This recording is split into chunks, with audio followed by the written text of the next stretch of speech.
Show up and play hard today against Tennessee. Tennessee recognizes this, though Butch Jones told us this week that they've got rivalry games all season long against the likes of Florida, the likes of Alabama, and then, of course, at the end of the season, here comes Vanderbilt. Vandy has actually won 2 of the last 3 in this series as Butch Jones and Tennessee take the field.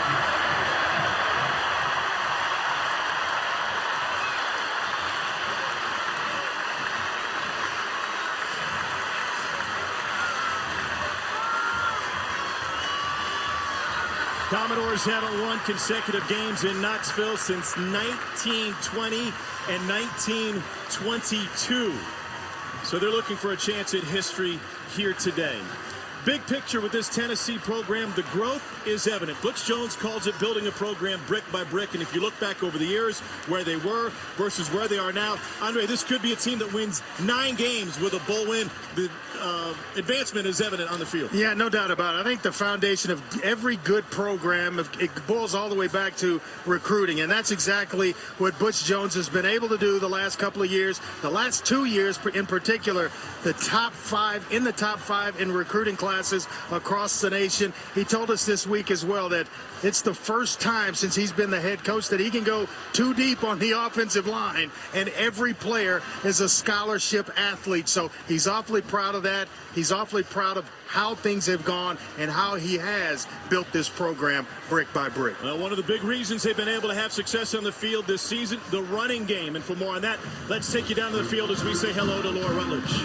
Well, Tom, Tennessee's run game is fueled by Jalen Hurd and Alvin Kamara, who have combined for 1,584 yards this season. And Butch Jones said he really knew he had something special with these two after the Georgia game, where Hurd's tough running inside and Kamara's ability to make people miss was on display. Hurd's a big fan of Kamara's versatility and what he adds to the offense in that he can line up as a receiver also. And Butch Jones says these two really view themselves as a tandem. They feed off of each other. They've made each other better throughout this entire season. And certainly you add Josh Dobbs' running ability in there as well. You've got a dynamic rushing attack. And we expect a heavy dose of that once again for Tennessee today. We also expect a heavy dose of Ralph Webb for Vanderbilt. He has turned into what could possibly be, fair to say, their only offensive weapon. Yeah, no doubt about it. He's their workhorse, even when you know it's coming, and it's coming in the form of Ralph Webb. He seems to get it done. Vanderbilt's 6th 1,000-yard rusher in school history, averaging just under 4 yards a carry.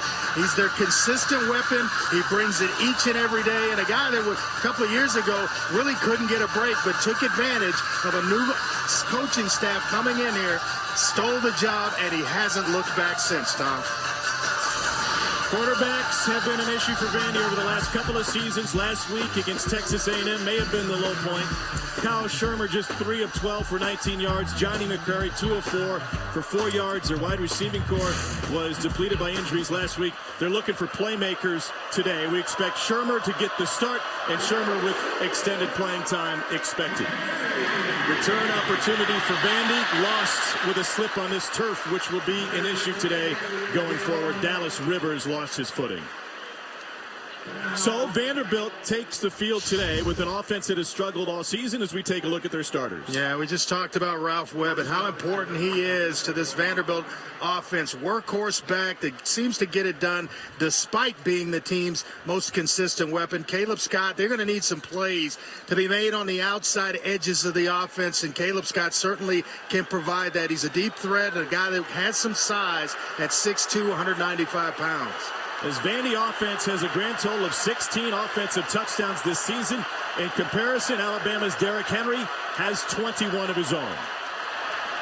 Kyle Shermer, the freshman quarterback, will look to throw on first down. Beautiful route and great hands. Trent Sherfield hauls it in despite having Cameron Sutton draped all over him. Yeah, you watch here, defensive backs on the top. Shermer's going to throw it in the back shoulder. It's just a nice grab. One-hand catch into the body. Just kind of positioning the defender away from him. His job working against the best cover man for Tennessee and Cameron Sutton. Vandy is anxious to open things up. Andy Ludwig has been a high-powered offensive coordinator in his past, but his hands have been tied with the personnel issues this season. Shoy and Marcus, the 2 tight ends. They fake the end around. Webb has nowhere to go, straight up the middle. Owen Williams, the first of what may be many stops today for Tennessee as we take a look at their defensive starter. Yeah, Jalen Reeves-Maybin, he's the team's defensive MVP. He's a playmaker stepping in for Kurt Magid as the leader of the defense. And then Owen Williams, who lost some weight, got himself in tremendous shape this year and has become a big-time football player right in the middle of Vanderbilt's defense, already calling his name in this ball game. So no gain on first down. Big Owen Williams, now 20 tackles over his last 4 games plus. They go with the end around, and Darius Sims trying to find the edge. A flag on the play, maybe a yard and a half. Brian Randolph in on the tackle for Tennessee. I like the move, bringing Sims to the offensive side of the football. As a defensive back a year ago. Holding. Offense. Number 74. 10-yard penalty. Replay. Correction. That holding penalty is declined. 3rd down. Matt Leffler, our white hat today, so that'll leave Vandy with a 3rd and 10.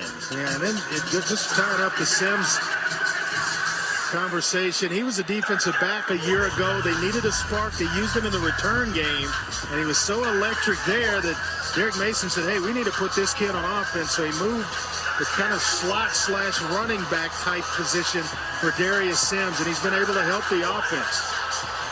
Sims left the huddle late. They'll try to open it up on 3rd and 8 after the penalty was declined.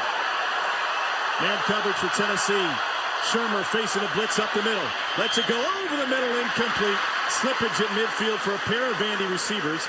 Caleb Scott and Trent Sherfield with the 2 white jerseys in the vicinity. Well, it had to be a mix-up with the receivers because you don't want 2 receivers.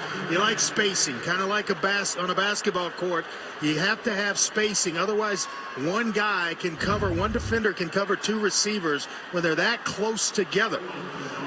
A little bit of a bust there by Sherfield as well as Caleb Scott. Tommy Openshaw to kick it away to the 5th best returner in the country this season, Cameron Sutton. And he's got plenty of room from the 18.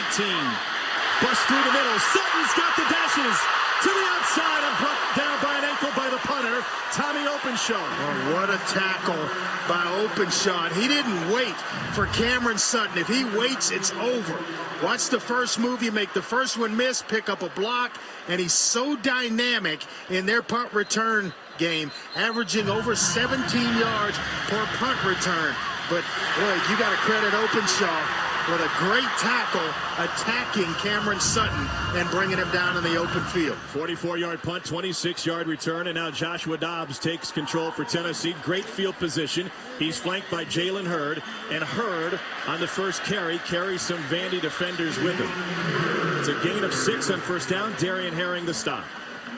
I love Josh Dobbs and his growth at Tennessee at the quarterback position. Has gotten better in terms of his decision making and just playing some solid football down the stretch for Butch Jones. Darian Herring, who was in on the tackle for Vandy, the senior from Stone Mountain, Georgia. Shaken up on the play. They're taking a look at his left ankle. This is a Vandy team that's been besieged by injuries, and Tennessee can say the same. Couple late scratches for Tennessee on offense. Juwan Jennings and John Kelly both unavailable today. Looks like he just kind of gets rolled up right at the end by his own player, Stephen Weatherly, on the back end of it. And they can ill afford to lose Herring. He's a versatile linebacker that can play inside as well as outside in this scheme. Early timeout on the field here at Neyland. 2 minutes into it. Tennessee's first possession.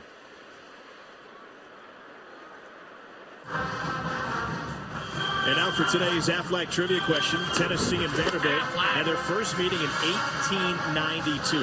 What other current SEC rivalry series also played for the first time that year? It's been a close series as of late. Over the last 10 years, the average margin of victory is a little over 4 points per game. They've met every season since 1945.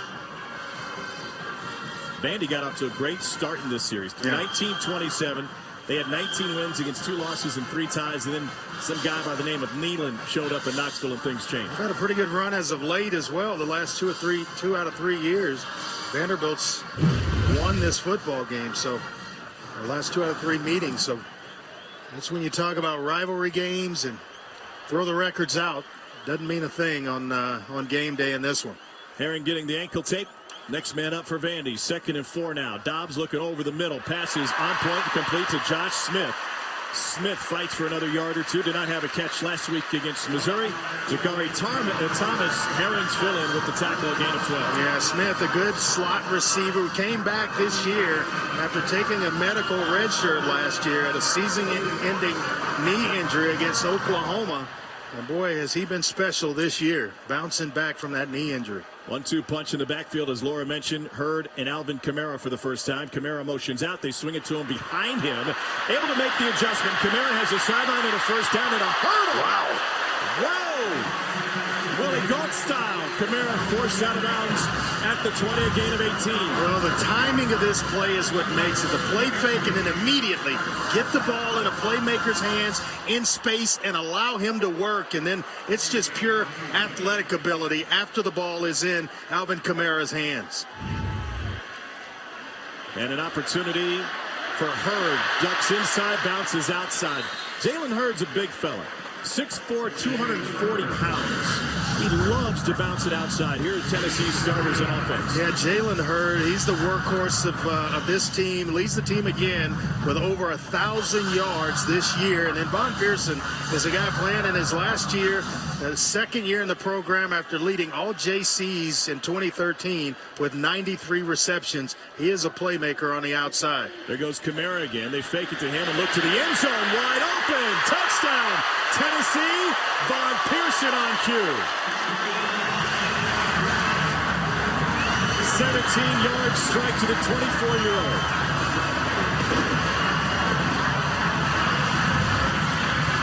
Watch the fake there. They ran that the play before. They get Vanderbilt to bite. The area outside defender comes up on Kamara, and it leaves Von Pearson running wide open in the secondary. A 5-play, 56-yard scoring drive for Tennessee, helped by Cam Sutton's long punt return. Aaron Medley's extra point is good. In the 109th meeting between Vanderbilt and Tennessee, Josh Dobbs and the Volunteers strike first. Perfectly drawn up. Pearson was left all alone against his vaunted Vandy defense. Tennessee's up 7-zip.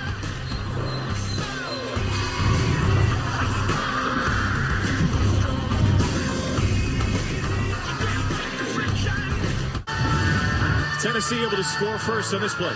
And watch Torrin McGaster right here, the corner. He's going to come up. He's seen this play about a play and a half ago. He comes out. Kamara's going to, their sense run or the swing pass. That's going to leave Von Pearson in the slot, wide open. A give and a go at the top. Makes it look like run, sells it because he makes it look like he's going to block Darren Herring. Herring freezes just enough for Josh Dobbs to get the football in the air freely to Von Pearson. Well executed. Vols score on their opening drive for the 4th consecutive game. Dallas Rivers slipped on the first kickoff return opportunity. This ball will stay in play with a fortuitous bounce. And Rivers able to bring it back inside, but only make it out to the 15-yard line. We revisit today's Athletic Trivia question. Tennessee and Vandy first met in 1892. What other SEC rivalry series was also played for the first time that year? You got me. I believe it's the South's oldest rivalry with Georgia and Auburn, and they have indeed met for 119 times overall. By the way, if you look at the record books, Tennessee and Vandy can't agree. Vandy says this is the 110th meeting. Tennessee says the 109th, because there was a span during the Great War where Tennessee fielded an unofficial team, and Vandy counts that win towards their record. Straight ahead, Ralph Webb. He picks up just one. Sherfield getting into it after the play with Justin Martin. They're going to have to find ways to make some things work on the outside in the passing game, whether it's to Nathan Marcus or Stephen Shoy, the tight end, where they get them involved. Sherfield had a nice grab early in the first drive, or Caleb Scott to soften Vanderbilt's defense where they can run Ralph Webb with a little bit easier blocking angles up front. Webb today should become Vandy's all-time leading rusher by attempts, trying to break Jermaine Johnson's record. On play action, Shermer pressured, somehow got rid of the first man, Derek Barnett, but couldn't regain his balance. First sack for Tennessee, a loss of 4. Yeah, for as talented as Kyle Schirmer is, he has got all you want. Footwork, he's got a big arm. He's just got to learn to operate faster. Get through your reads, get the football out faster. It takes him a while to stack it and load it. Those things have to happen a little bit faster in order to execute in the passing game. Just 3 of 12 last week in their ball game. Only 66 yards a game over the last 4 games. Third fewest in the country. Here's Webb. Hole opened up, and he's able to get some positive yardage out to nearly to the 20. But they needed more than that on third down. It's a gain of 7 for number 7. Just can't continue to live like this without any offensive production. They have been outstanding. I think everybody recognizes the job that Derek Mason has done on the defensive side of the football, taking over the play calling on that side of the ball. But offensively, it has been not good, to say the least. Tommy Openshaw to punt it away. Remember what Sutton did on the first opportunity. Much better kick this time, but Sutton will still have a chance. And from the 30, he's got a couple of blocks, but can't work his way past the first nice man. Tackle. And he got devoured by Chris Martin.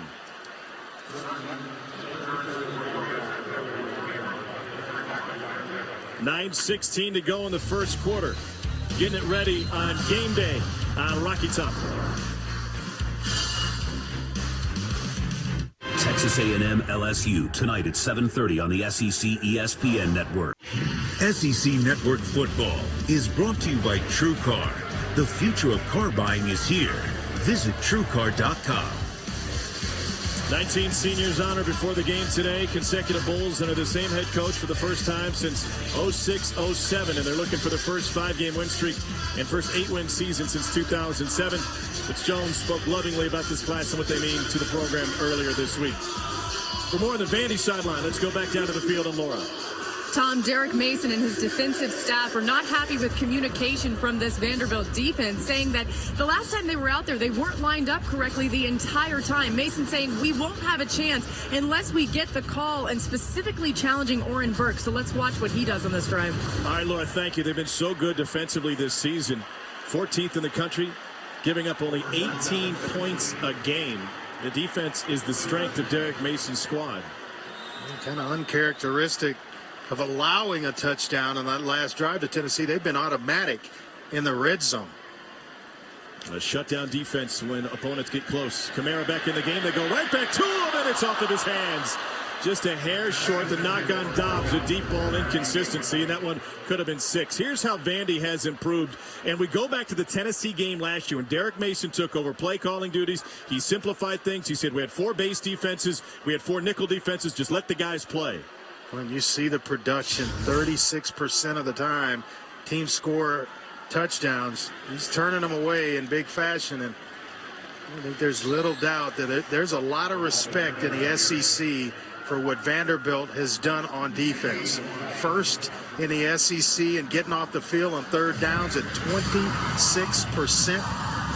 You just got to have an offense that complements what this man has done on the defensive side of the football. They gave up one big play last week to Texas A&M, a 95-yarder from Kyle Allen to Josh Reynolds. And that was the difference in the game.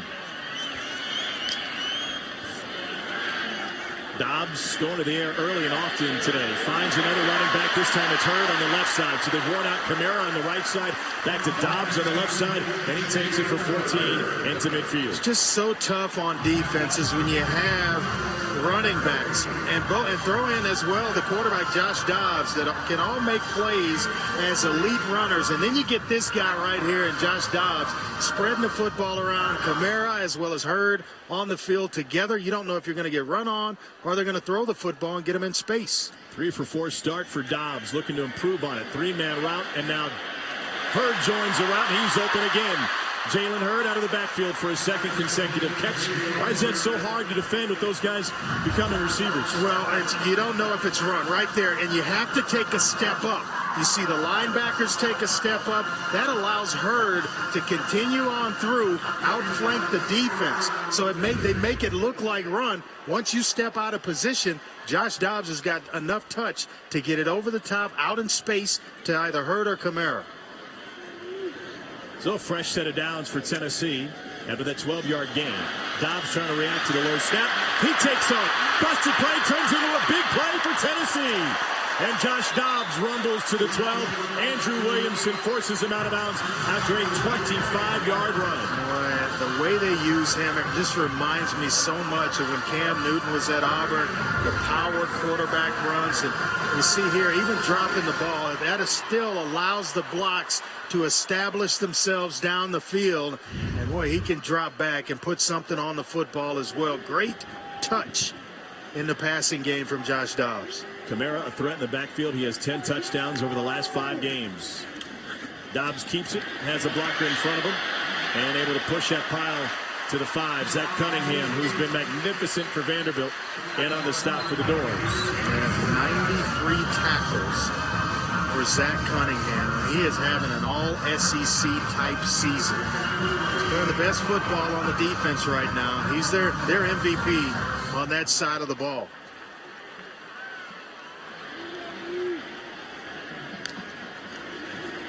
Here's Kamara trying to turn around, and he gets swallowed up and slammed to the turf. Stephen Weatherly, first man there, and then it's Wynn who picks it up and cleans it up. Loss of 2. Nice job by Wynn playing outside in leverage and not allowing the ball carrier to get outside of the defense's edge. Really bulked up during the offseason. Has really had a nice year in his sophomore redshirt season. The redshirt sophomore season, right? 3rd down and 6 for Tennessee. They get to the 2, they'll get a first down. Dobbs thinking touchdown. Back corner of the end zone, incomplete. Ouch. Josh Malone ended up with a football and took down a bystander. They got 2 safeties on the back end of this defense that'll lay some wood on you now. Andrew Williamson being one. There's no way he was going to allow Josh Malone to come down inbounds with that pass being that close. And then Oren Burks is the one on the other side that he's kind of the quarterback of the defense, but boy, they both, and Burks is an ex-linebacker who moved to free safety. You think he doesn't want to hit you? My man against the wall had nowhere to go. There's a 26-yard attempt for Aaron Medley. He's hit 65% of his field goal attempts this season, and that one is just inside the right, upright and good. Tennessee has had 2 possessions. They've scored twice. 6:01 to go in the first quarter of this rivalry matchup, in Tennessee on top. First-year Vandy offensive coordinator Andy Ludwig has full control of the offense. This week, Derek Mason told us he reached into his bag of tricks during practice. We might see him try to do it again during the game. He's no stranger to it in big games. In fact, in the big game, this was Cal Stanford 2010 when Ludwig was the offensive coordinator for Jeff Tedford. Keenan Allen found Marvin Jones on this pass in the 4th quarter. Then another trick play. Iso Sofeli took a lateral from Allen on the hook and ladder, and Cal able to score a couple of big touchdowns on trick plays late in the game. We also saw Vandy a couple weeks ago against Kentucky use a trick play. And the bottom line is that Andy Ludwig really hasn't had to coach like this in his career with his hands tied, missing out on playmakers and missing opportunities from the quarterback position. He wants an opportunity to open things up. That opportunity just hasn't presented itself. So do they take chances, and can they afford to take chances? Well, I think they're going to have to this football game to create some room for what they really want to do, and that's run Ralph Webb. They finally have great field position after the return by Dallas Rivers takes it out to the 30. A couple weeks ago against Kentucky, they hit a guy on the sideline. Caleb Scott started inside the numbers, came back out, everything perfect legal. They called this one the Sneaky Pete, and it paid off. He starts towards the field, never got in the white area of the sideline, so he was on the field, actually started out towards the field, came back, got lined up. I like, kind of ducking down, though, because you just kind of blend in with what's going on the sideline. So there's Caleb Scott. He's one of their better playmakers. And Derek Mason told us we got to find some guys we get the ball to. Ralph Webb, one of those guys, straight up the middle, and Webb breaks free. All the way It's a 50-yard run for Webb. Oh, what a run by Ralph Webb when you know it's coming. Excellent interior block inside by Dallas Rivers, the fullback. Webb follows him through the hole, and then it's a foot race. He gets to the third level of the defense and is still churning those big legs. We've got a flag down inside the 15-yard line. After the play, unsportsmanlike conduct, number 33 on the defense. That's his first of the game. Half the distance to the goal. First down. So tack on some more yardage after Ladero McNeil got flagged. He just stepped right out of the tackle of Darian Kirkland, the true freshman, who's starting now at middle linebacker for Tennessee. And you see right there at the very end of it, the block coming in behind was Ladero McNeil. Scoring opportunity for Vanderbilt. Dallas Rivers through the line and able to pick up 3. Austin Smith in for the stop for Tennessee. Yeah, they like Rivers, a versatile player who can play both fullback through the lead block to play before and tailback. When they want to try to thump you, when they want to get big, they'll go to Rivers to give Ralph Webb a little blow at times, but he's the thumper in the running game.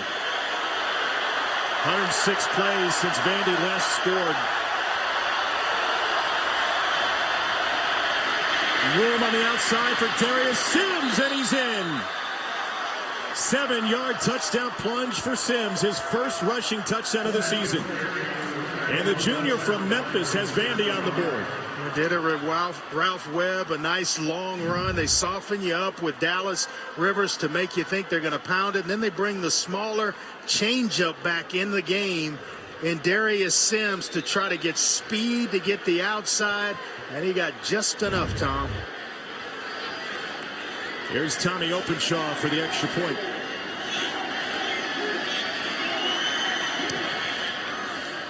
A 3-play, 70-yard scoring drive for Vanderbilt. Ralph Webb carrying the water on that one. 50 yards up the middle. Plus a penalty to get Vandy knocking on the door. And Darius Sims able to take it in by finding the edge. And Vandy finds the end zone.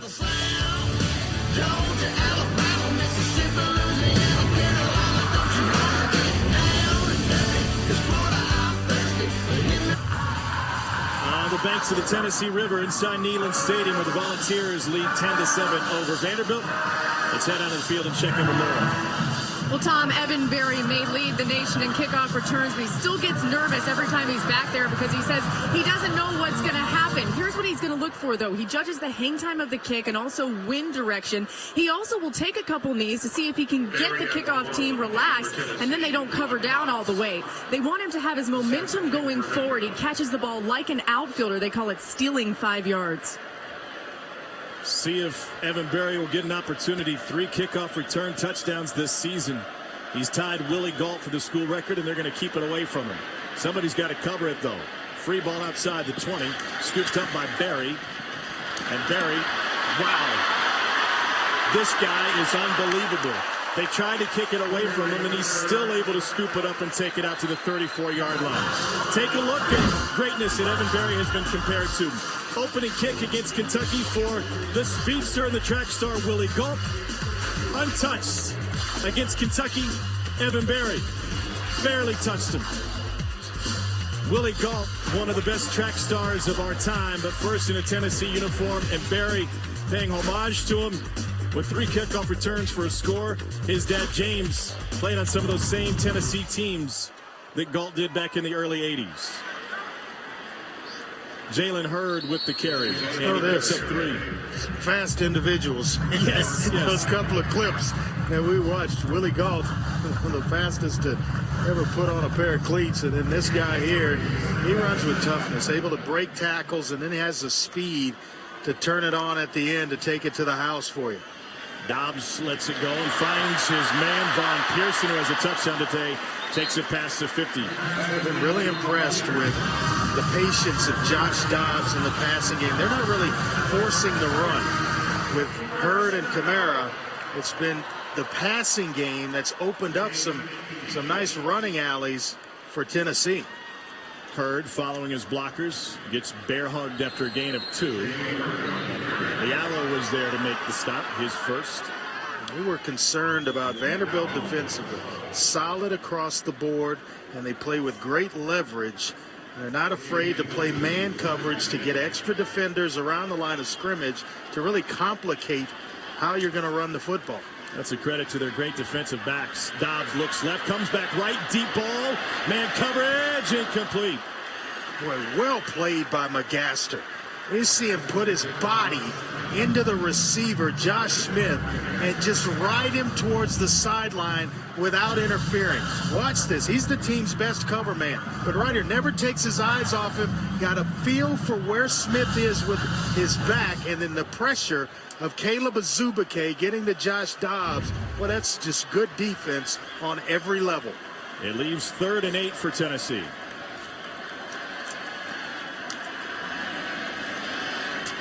Dobbs pump fake. Nowhere to go, so he'll take off with it. He's got a first down now, and he bounces it to the outside. Dobbs gets past another man. And he scrambles out of bounds at the 21. A 22-yard scramble on 3rd and long in Dobbs' legs. Let me tell you something. If you like Cam Newton, you got to like this guy. I mean, I think he's more developed as a passer at this stage in his career than Cam Newton, and he's every bit as electric when he pulls it down and runs the football. And I'm not talking about the Cam that we know right now. I'm talking about Cam a few years ago. Not trying to compare him to the Pro Bowler in Cam Newton. I'm talking about the guy a few years ago at Auburn when he first hit campus. Well, you're also comparing him to a national champion quarterback, and that's kind of what Tennessee thinks. They're building that way. That's what they think they have in this program. And we talked about it at the very beginning of the broadcast. You can see them building year by year. And now with a lot of guys coming back, including your quarterback and your running backs, they could be setting up something really special next year. They really are. I mean, they have Hurd back, who's a sophomore. Kamara's coming back. And you got your quarterback and playmaker and some receivers to complement those guys. And what's Butch most proud of? The offensive line and those recruits as well. 2 deep on the offensive line. Just about every one of them's coming back. They're going to be special on offense. And it's all relative to where this program was when he took over. There was a couple of years where they had 0 offensive linemen in the recruiting class. So he had to build that from the ground up. And he's especially credited Kyler Kerbison this week coming into his senior day game, the 5th-year senior out of Knoxville Catholic.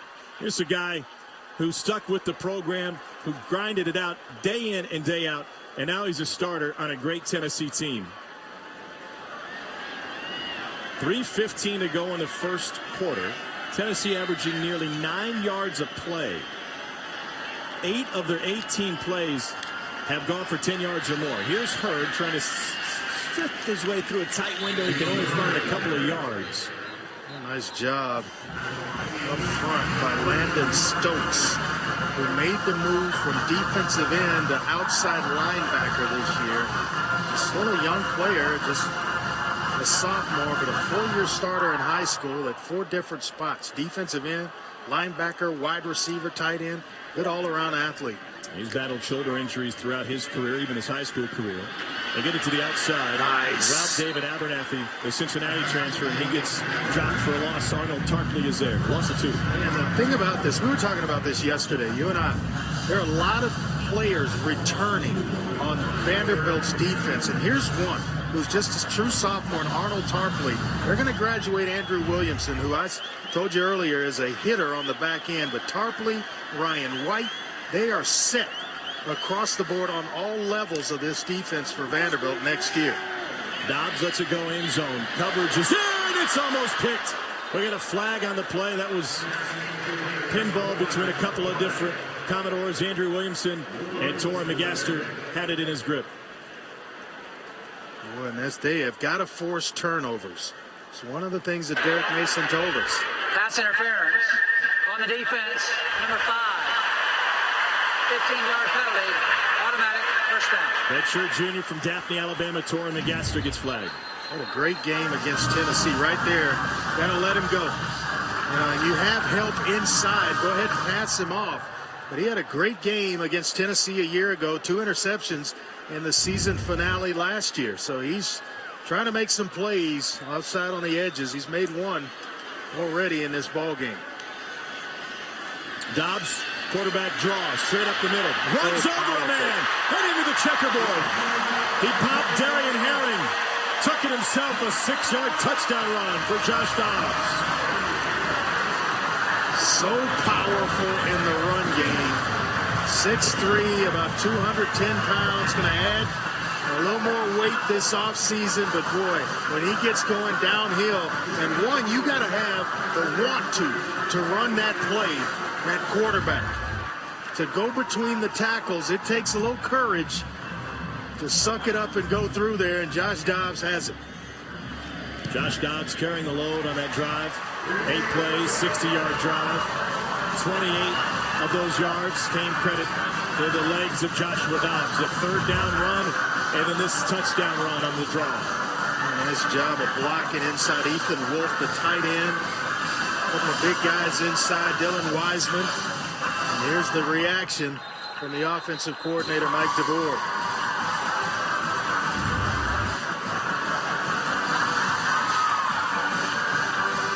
Already 17 points in this opening quarter for Tennessee. Shared attack on the ground. A combined 12 carries.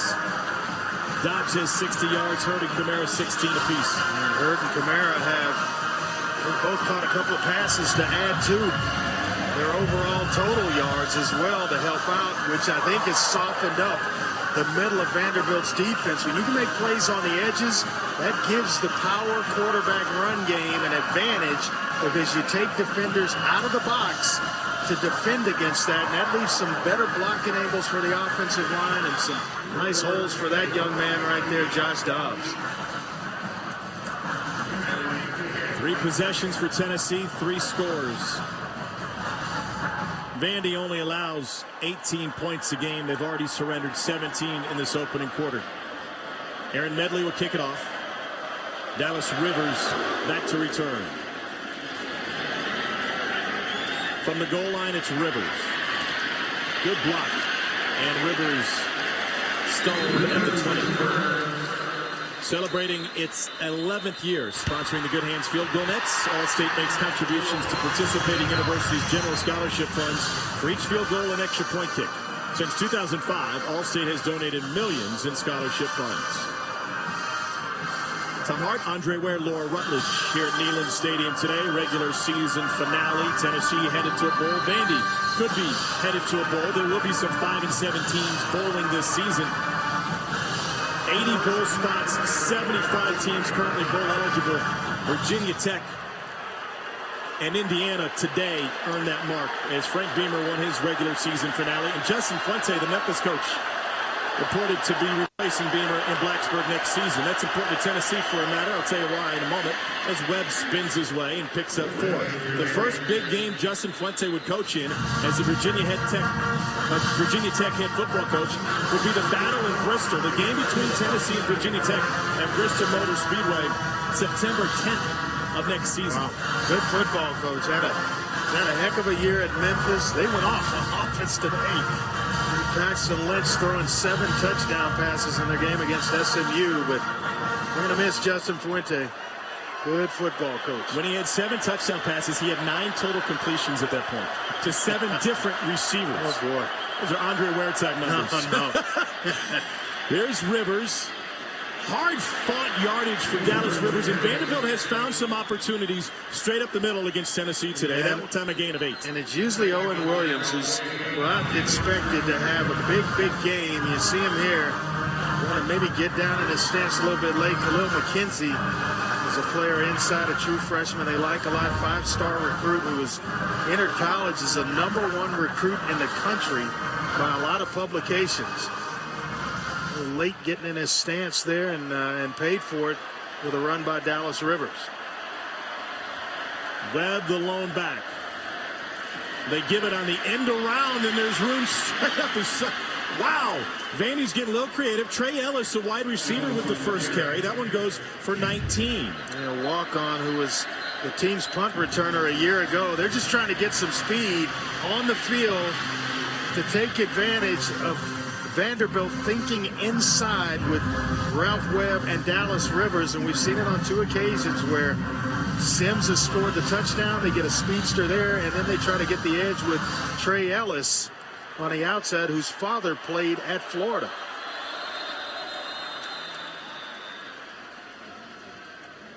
The previous play is under further review. When Trey Ellis started to make his initial turn upfield, the turf gave way. I thought Ellis got his hand down and his knee didn't hit as he turned it upfield, but that's going to be the question mark as the folks in the replay booth take a look to see if his knee hit. Al Ford, our replay official. Right here, it looks like he just pops up. It's hard to tell there.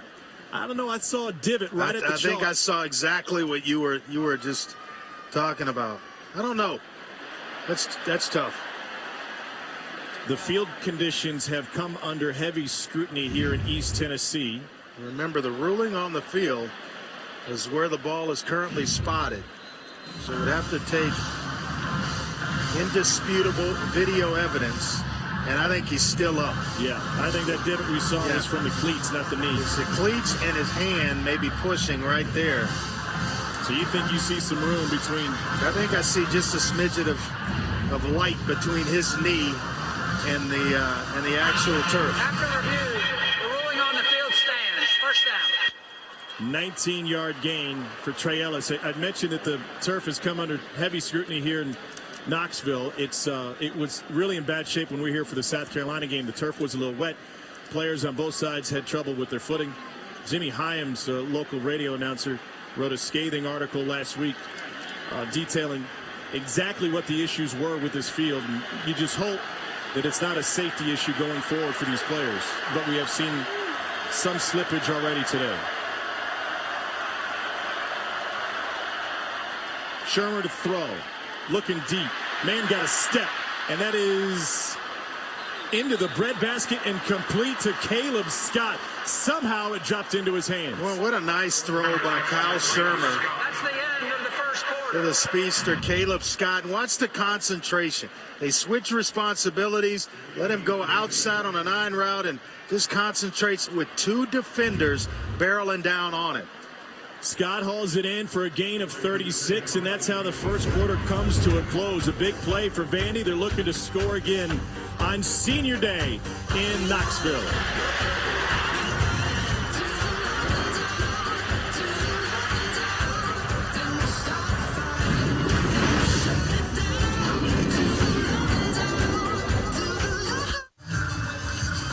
Just because you're not home on Saturday doesn't mean you can't watch college football. Take Watch ESPN with you and stream every game live. Just download the Watch ESPN app or go to watchespn.com. In fact, doesn't have to be a Saturday.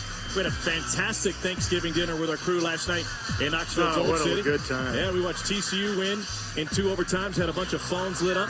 By the way, the food last night was sensational. It was so good. I was a little bit surprised to learn, though, that some of our crew members got their corn from a jar last night.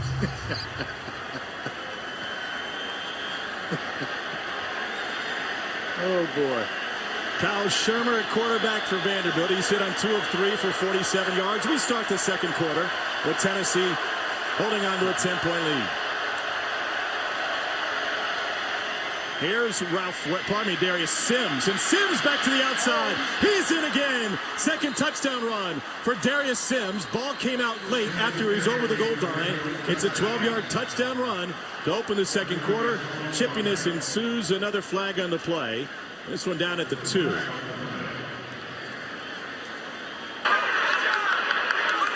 Holding. Offense, number 10. That's a 10-yard penalty when he spotted the foul. Replay, first down. Oh, boy, Trent Sherfield working to try to hold the leverage on the outside for Darius Sims. Watch Sherfield right here, right there, right on the outside of the shoulder pad. I don't know if the defender would have gotten there. All you got to do is just shield him without putting hands on him.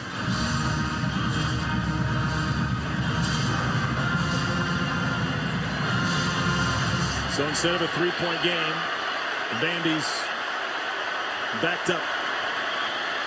Shermer goes in zone. That is caught. Did he get the toe down? They say yes. Trent Sherfield making up for his flag with a 12-yard touchdown catch. That's how you come back and repay the team right there. After a mistake cost you points and yards, come back and make a play. Right here. toe is clearly down right there. Nice job and an even better pass by the true freshman Kyle Shermer. A 6-play, 80-yard drive. Sherfield's third touchdown of the season. Good start for Kyle Shermer. A touchdown drive set up by the 36-yard Caleb Scott reception. And the second quarter begins with a Vanderbilt touchdown. Yeah, they go bunch formation to the top to make Tennessee think they're going to go right. He identifies the one-on-one on the outside, and it's just Sherfield working against Justin Martin, the junior college transfer. And what a well-thrown ball where only Sherfield was going to catch it or it was going out of bounds. Vanderbilt refusing to go away. They haven't been in many games like this, though, high-scoring affairs. When Vandy has had success this season, it's been based on their defense. They have 4 wins and a couple of conference wins, including a very low-scoring affair against Missouri in Kyle Shermer's first start. Look at the breakdown now for Trent Sherfield. First 7 games, couple touchdowns, 41 catches.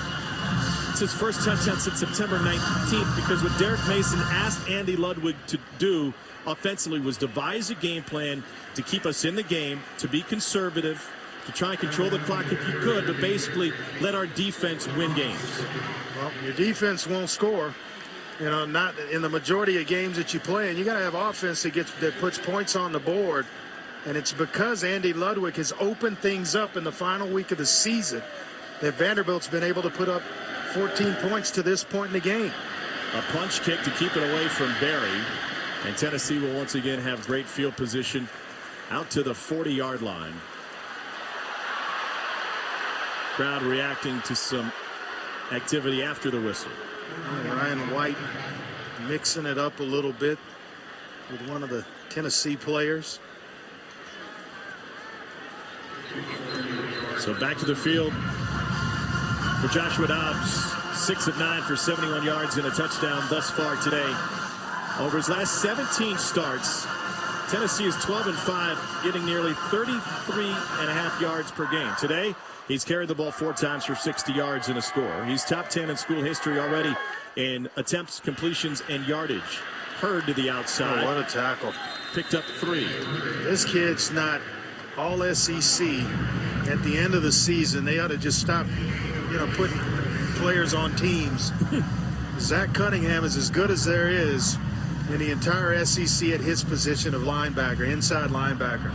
Plays sideline to sideline and tackles everything moving. And he started the season as a second stringer. Making his 9th straight start today on 2nd and 7. Dobbs to the slant. That's complete. In traffic, Josh Smith, another tough catch and a first down after a gain of 8. Nice job of putting his body between the football and the defender. Working against Ferguson, the corner to that side. Ferguson's the smaller corner of Vanderbilt. Herndon being 6'1" and McGaster being another 6-footer. Here's Kamara straight ahead. The Alabama transfer with a burst. He's to the 30 before Herring brings him down. A gain of 17. Alvin Kamara came into this game with only 80 carries in 11 games. Where they pull Dylan Wiseman from his right guard spot. He kicks out on the end on the left side of the formation. And that opened it up for Kamara, who brings a different element to this offense, which is speed. Kamara again. And you look at what he's been able to produce really in limited time. You think there's some teams in this league that could use Alvin Kamara as a full-time starter, as a primary back. Yeah. But as it is, as Laura pointed out, he's backing up Hurd. There's no doubt. You see just under 7 yards a carry. He would start for a lot of programs in the SEC. Started his career, as you mentioned, at Alabama, but he'd be a starter for a lot of teams. On 2nd and 9, Dobbs goes to the sideline, incomplete. Von Pearson never made it to the end of the route. It looks like he slipped, but he also looks like he's pulling up where Dobbs thought he was going to continue outside, and maybe he was. Turf Monster got him. Shoulder pads over your feet, Tom. 3rd and 9. Dobbs will move the pocket. Looking deep. And lobs one incomplete. I'm glad you brought that up because it seems like, not to belabor the point, but playing on this turf is almost like playing on ice. Yep. I mean, you've got to keep your feet underneath you or you're risking losing your balance. Or a frozen field, you're absolutely right. Or you risk that, slipping and sliding. You have to run under control. And it's always when a surface is like this, it's always to the offense's advantage because you know where you're going to run a route, how deep you're going to run it, where I'm going to plant to make a move, where the defense is still trying to read the reaction of the receiver. So it is tougher on the defensive side of the ball when field conditions aren't ideal. 47-yard attempt for Medley. His season long is 45. Aaron Medley has the distance, and it's good. Big leg. Aaron Medley.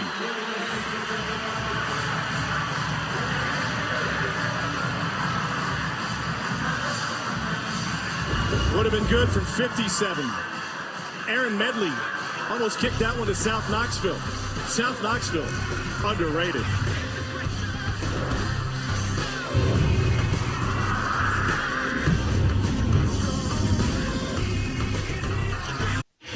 SEC Network Football is brought to you by Belk, the home of modern Southern style. Visit Belk.com today. We go back to this game in 1997, Peyton Manning's final home game. He threw for 159 yards as Tennessee won 17-10. And then climb the ladder to direct the band and Rocky Top. Peyton finished with over 11,000 yards and 89 touchdowns in a legendary career. Remember, he was third, maybe fourth string quarterback in 1994. Jerry Colquitt was a starter Peyton's freshman year. Brandon Stewart was on that team. He was a highly touted freshman that would eventually transfer to Texas A&M. Yeah. In Peyton's book, he writes about the competition with Brandon Stewart. One day they were watching film, or at least Brandon invited Peyton to watch film. Peyton passed, went and watched film by himself. The next time Brandon Stewart tried to watch film, Peyton Manning locked him out of the film room. That's taking competition to a new level. I'm going to lock you out. Nah, I'm going to pass. Go watch 3 hours by myself. Oh, man. A short kick, and Rivers takes it from the goal line. Kick had some carry to it. Took it out to the 20. Well, the drama continues tonight from Death Valley. Les Miles will lead LSU against Texas A&M on the SEC Network as Texas A&M looks to right their ship. SEC college football tonight on the SEC Network. And the real story, the Mad Hatter. Will he or won't he return? And if he doesn't, what does LSU have up its collective sleeve? Because you don't just get rid of a guy like that unless you have a plan. Great game, only in America.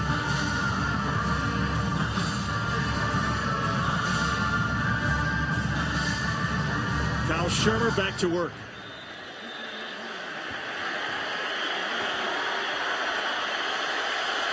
Webb and Rivers in the backfield.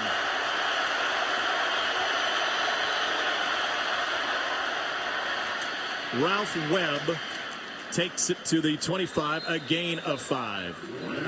Summarizing Vandy's offense today and its impotence leading into today.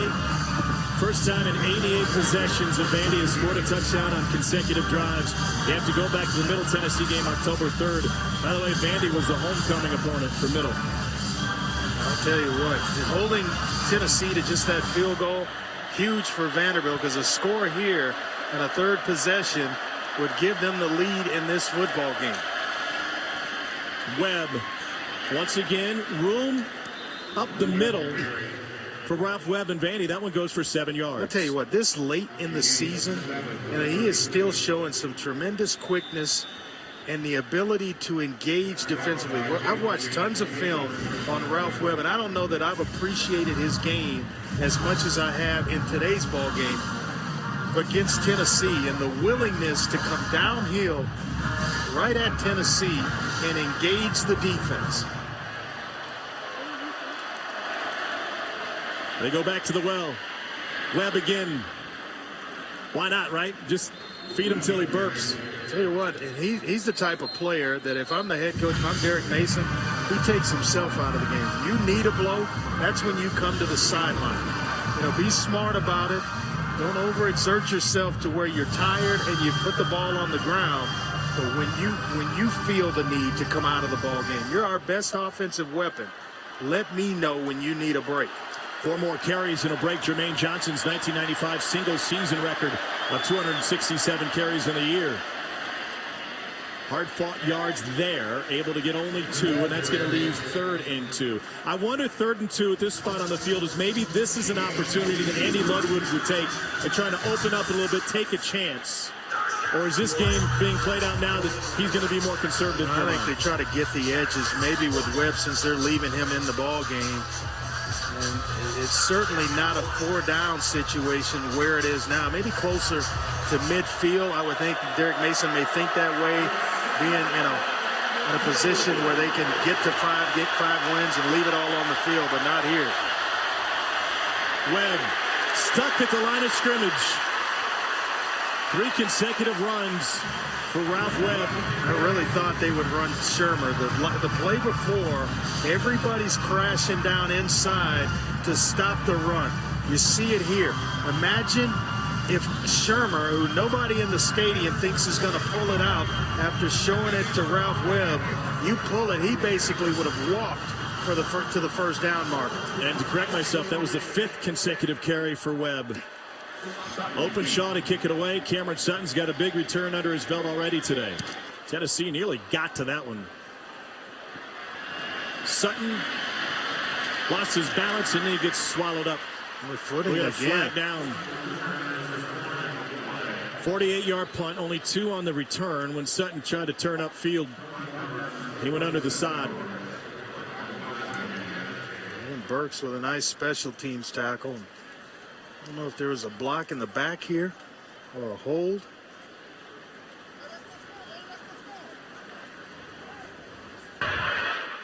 During the return, illegal block in the back.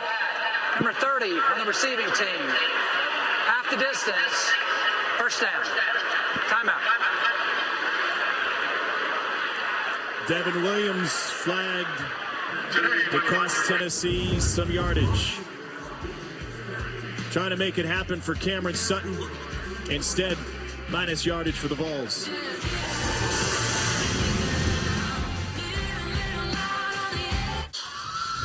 Josh Dobbs has taken over at quarterback for Tennessee over the last couple of seasons, and he will leave Rocky Top as one of the best.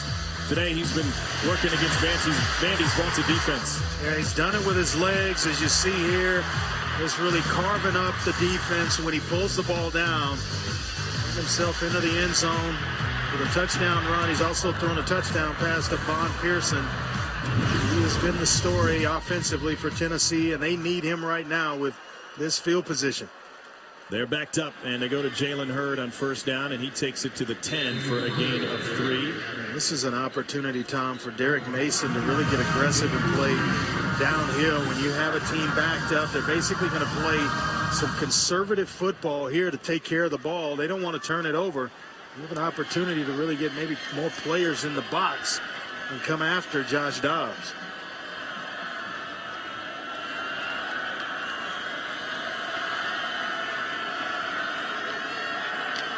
Neither safety moving. On second down, it's Hurd again, this time for a couple. That will leave 3rd and 5. Adam Butler from Duncanville, Texas, in on the stop. Yeah, I like this kid a lot. Explosive player, defensive lineman who really flashes at times, really active inside, and he's hard to block.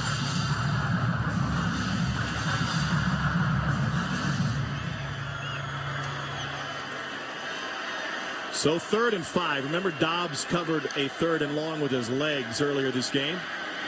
Looking. Flushed. Fires. Complete.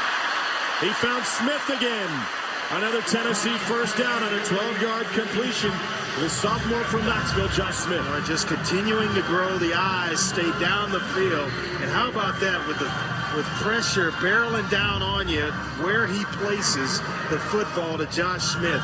That entire play made by Josh Dobbs and his athletic ability. So they've opened up the field a little bit. 12th first down for UT. Here's Alvin Kamara with Hurd blocking for him. Kamara. Everybody's turned into Barry Sanders here now. When you corner, you got to get the hand down to try to keep your balance. That's a gain of 9. Only one of those, man. That movie up close and personal. He was special.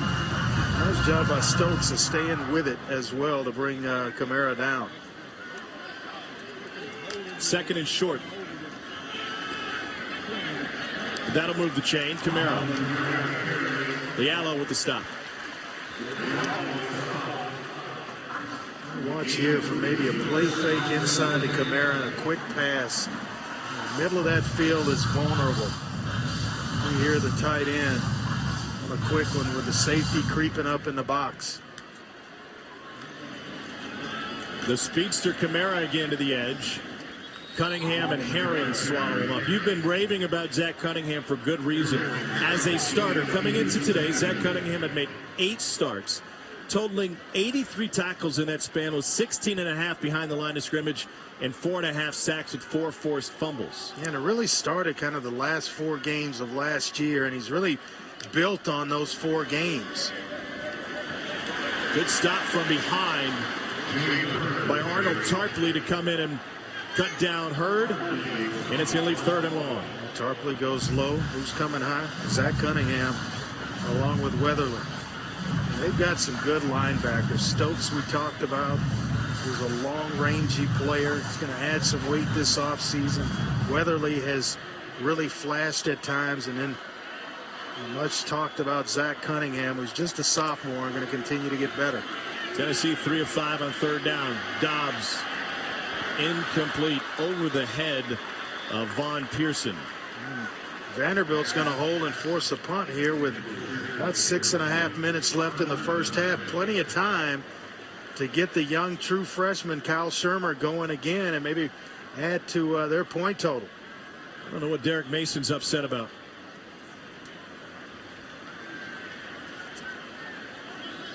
Ryan White back to receive this punt. Trevor Daniels' first punt of the game.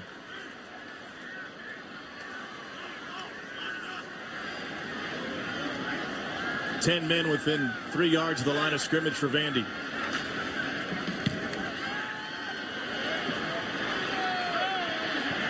To the 10. Second man got him. Good punt from Trevor Daniels. 52-yard punt, 4-yard return. Chris Weathered with a special teams tackle for Tennessee. Here on Rocky Top, it's a final home game of the year. We've got a flag back at the 37-yard line. They flagged the torchbearer. That's just not right. Usually got off early. Yeah, usually on the receiving team. Some fashion. Long discussion.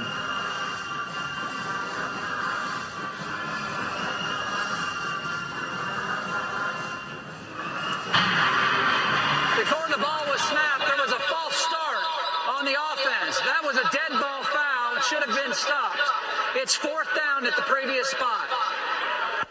Do it Previous all again. spot minus 5 yards. So they'll back them up instead of 4th and 9, 4th and 14. A lot of guys moving still. On the left side of the formation, there were about 3 players for Tennessee that they were trying to slide outside. And the officials caught them. So we'll see if that makes a difference in field position for Vandy.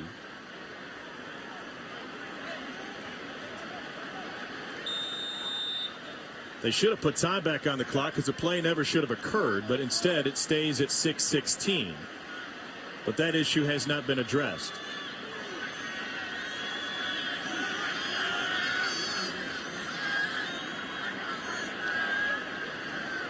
Everybody seemingly set now. Angled kick, and White from the 25 got blasted. And a little chatter afterwards. Matt Giampapa and company able to get down the field and lay the wood. How about this one? Chris Weathered, another big lick.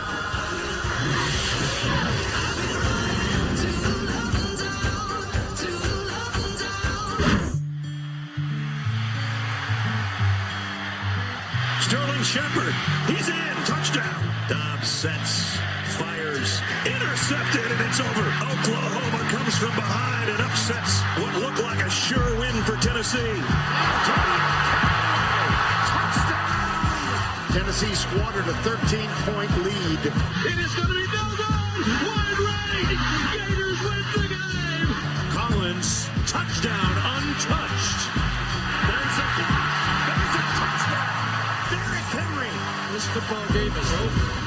It has been a roller coaster season for Tennessee, and many in Big Orange Country will look at these losses and think what might have been. Fourth quarter leads against all three of those 10-1 teams, Oklahoma, Florida, and Alabama, with just one play, maybe one stop. This is a Tennessee team. If you take a couple of those away, then we're talking about not only being in the national conversation, but winning the East. Yeah, no doubt about it. And you see where two of those teams are ranked. Alabama second, Oklahoma third. And there are 10-1 teams on that graphic. Off play action, Shermer had it tipped, I believe, fluttered out of his hands. Danny O'Brien got some pressure on him. See big Danny O'Brien working the game inside. He comes free, just gets his hand up. And the only Michigan player on this roster. He's been in the rotation since his redshirt freshman year, and now he's a redshirt junior. He's a Flintstone, same home state as his head coach, Butch Jones.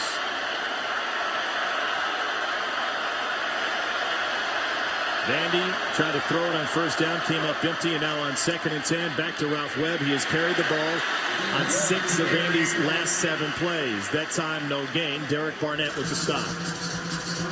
Barnett, a freshman All-American a year ago. He's another good young player for Tennessee. And you talk about all the youth for Vanderbilt defensively that's coming back next year. Well, there's plenty of it for Tennessee as Butch continues to add and stack recruiting classes. A lot of talented youngsters on this Tennessee defense as well. Vandy, third down for naught so far, 0 for 3. Boy, draw play right here, Tom. Just 4 guys inside and nobody in the middle. Movement from Tennessee. A whistle will stop play and a flag. I don't know if the Tennessee end reacted to the Vandy offensive line moving. Might have gone draw play to Ralph Webb there. Offside on the defense, number 9. He went into the neutral zone, causing the offensive player to react. That's a 5-yard penalty. Third down. Another thing that would help for a young quarterback, hard count. Yeah, just give him the hard count. He got it there, but even when you come back here on 3rd and 5, that's when you would love an experienced and more experienced guy that could give you a hard count. Tennessee set to come off sides. Hard count. And that would just about give Vanderbilt a first down here. Tennessee brings 4. Shermer incomplete. Rivers, his intended receiver. Darren Kirkland, the freshman, who's had a magnificent season for Tennessee, had the coverage. Excellent coverage there by Kirkland. A 4-star recruit out of Indianapolis, Indiana, Lawrence Central High School. And it's played in some big ball games this year as a true freshman. Cameron Sutton, 4th in the nation in average yards per return.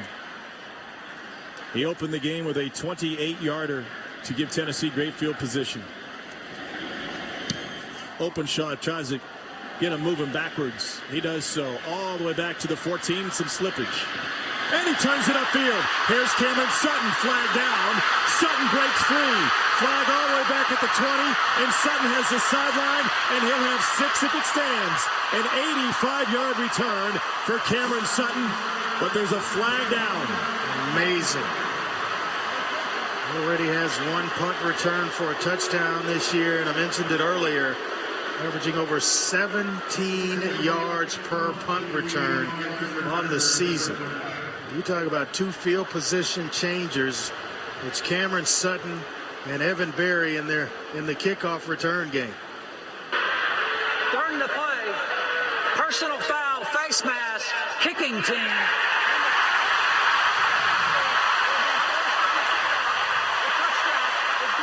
An 85-yard punt return for a touchdown for Cameron Sutton. And Rocky Top coming alive.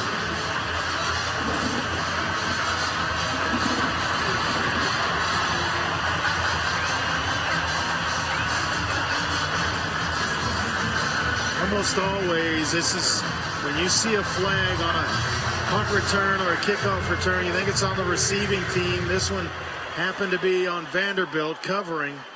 And a face mask is going to stand for Tennessee. What a weapon Cameron Sutton is in the punt return game.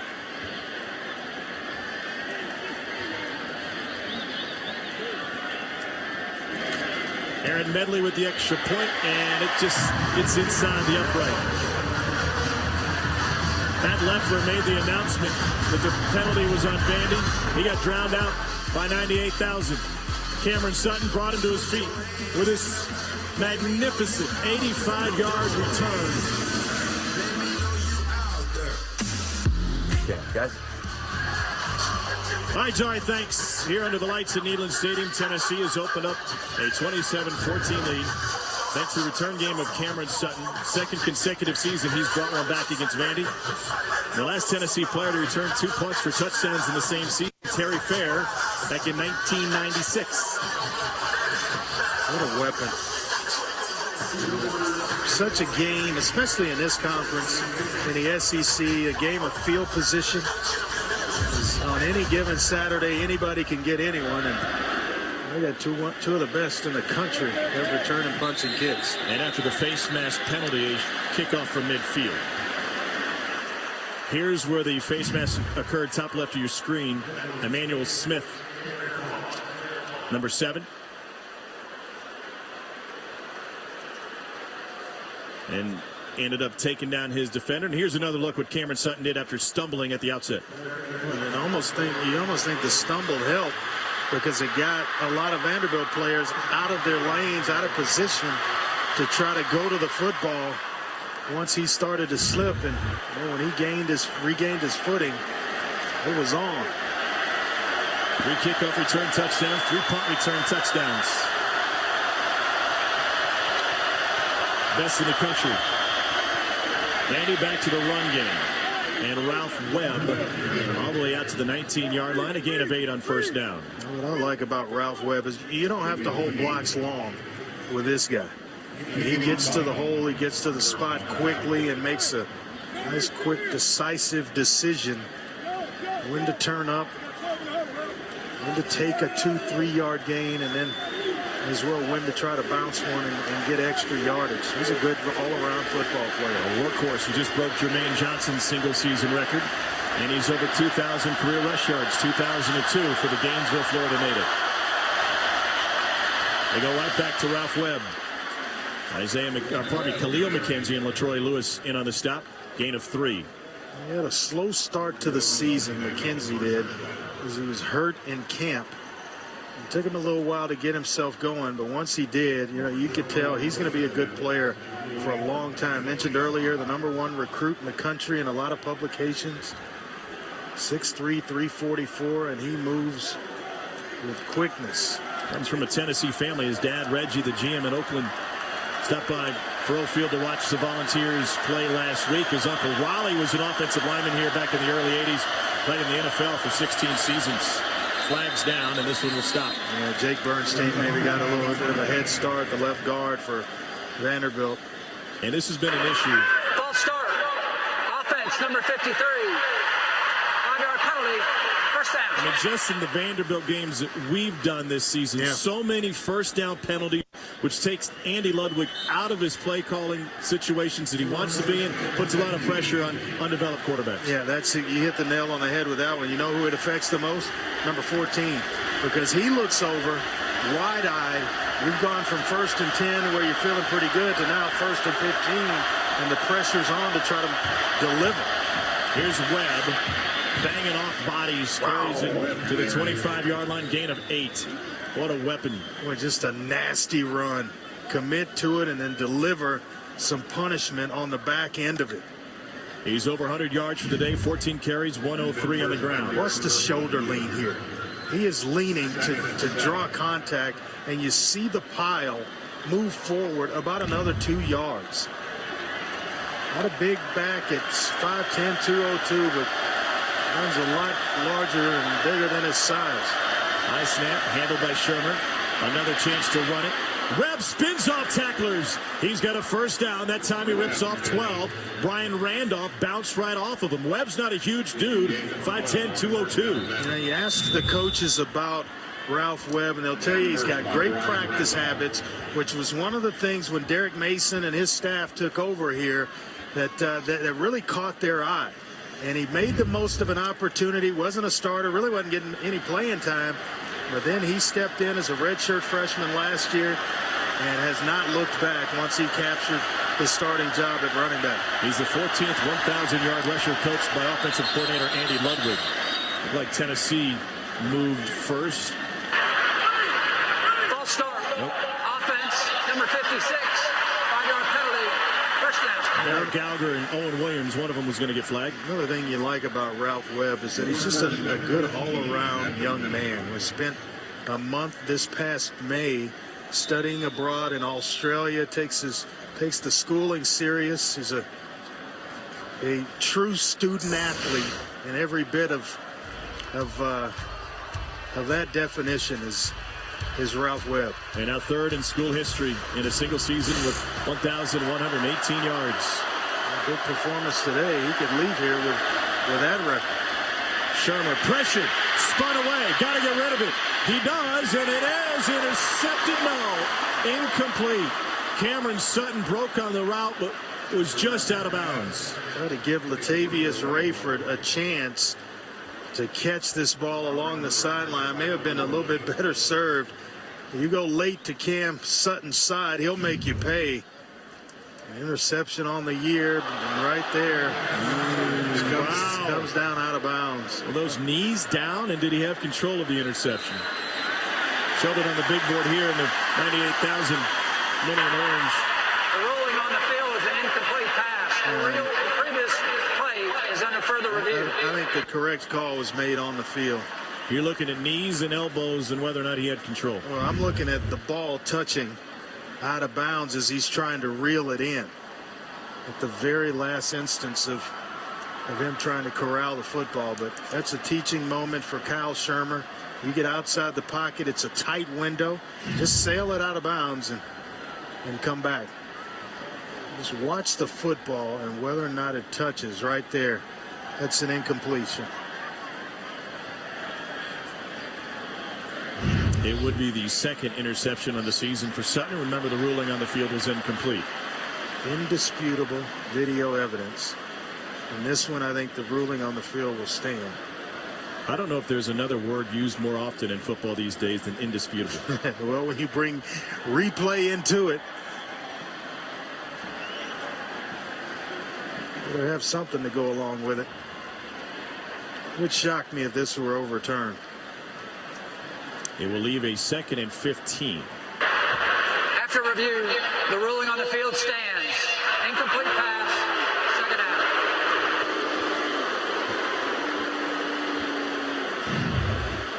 Just watch the football all the way through to the very end of this play. Right there is when it touches. And it's clear. Good call by the officials. Good game for Cameron Sutton regardless. Junior from Jonesboro, Georgia. 2nd and 15 for Vandy. They give it to Josh Crawford for the first time. Crawford finds only 2 yards on 2nd and long.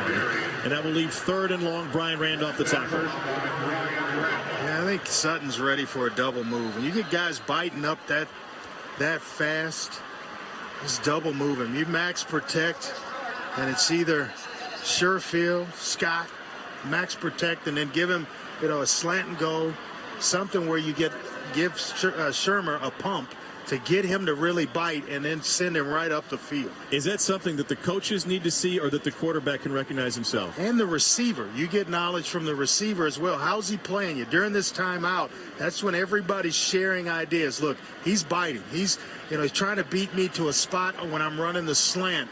That's all the information you need fed to the coaches, to the quarterback. That should be constant communication. And Shermer should be asking his receivers those things during this transition. Shermer is the son of a coach. His dad, Pat, is the offensive coordinator for the Eagles under Chip Kelly, former head coach of the Cleveland Browns. Spent 26 years coaching, 15 in the NFL. Well, they did not have a good family Thanksgiving, did they? No, that was been a bad couple of weeks for the Eagles. Quite a party in Green Bay on Thanksgiving, though, with Brett Favre in attendance. His number retired. Fritz Sherman. It's a key part of the Packers' success. Keep an eye up top. Three-man rush. Sherman looks right, comes back over the middle. Deep caught. First down for Caleb Scott. Big play, Vandy. It goes for 25. The guy that I felt like would have a big game today, sure-handed receiver, Caleb Scott, working in the slot. And it's the eyes of Kyle Shermer that moves coverage that allows Scott to get himself open. Tempo now, the clock rolling. 1:09 to go. Shermer pressured, steps up, and he can rumble a little bit. Shermer picks up the first down with his feet. Nice. That ball in the right outside hand, though. You got defenders closing from inside out. They're going to take a swipe at it, but he does the smart thing to get himself on the ground. They go man coverage. Here comes some pressure. They're able to pick it up, and he's an athlete. Now he can make some plays with his legs. Smart, get the first down, get down. Ninth play of the drive for Vanderbilt. Shermer, beautiful route once again. Latavius Rayford. Pitch and catch for a first down, a gain of 14. Well, you got all you're going to get. Get out of bounds. Save me the timeout. Laney's got 2 timeouts left. 41 seconds on the clock.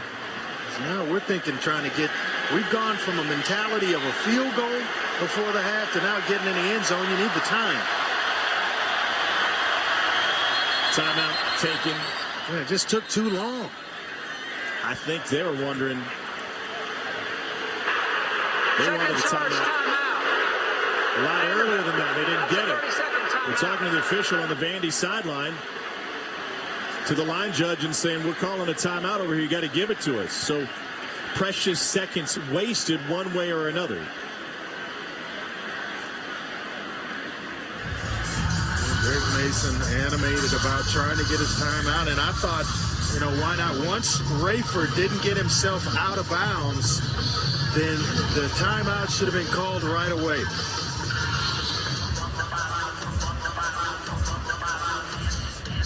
Mason had already signaled timeout and had turned around and walked back down the sideline. He said, I told you timeout. They lost about a precious 10 seconds or so right there in that exchange. When Rayford caught it and didn't get out of bounds to where he was trying to get the timeout and then ultimately got it. I like the job of Kyle Shermer working the sidelines. And you go to the middle of the field, pick up a big gain, move the chains, it stops the clock. They go into the hurry-up mode, and then he goes back to the sideline, which he's expecting his receiver to get himself out of bounds. You got what you want here, but you got to be careful with number 7. The best cover man for Tennessee.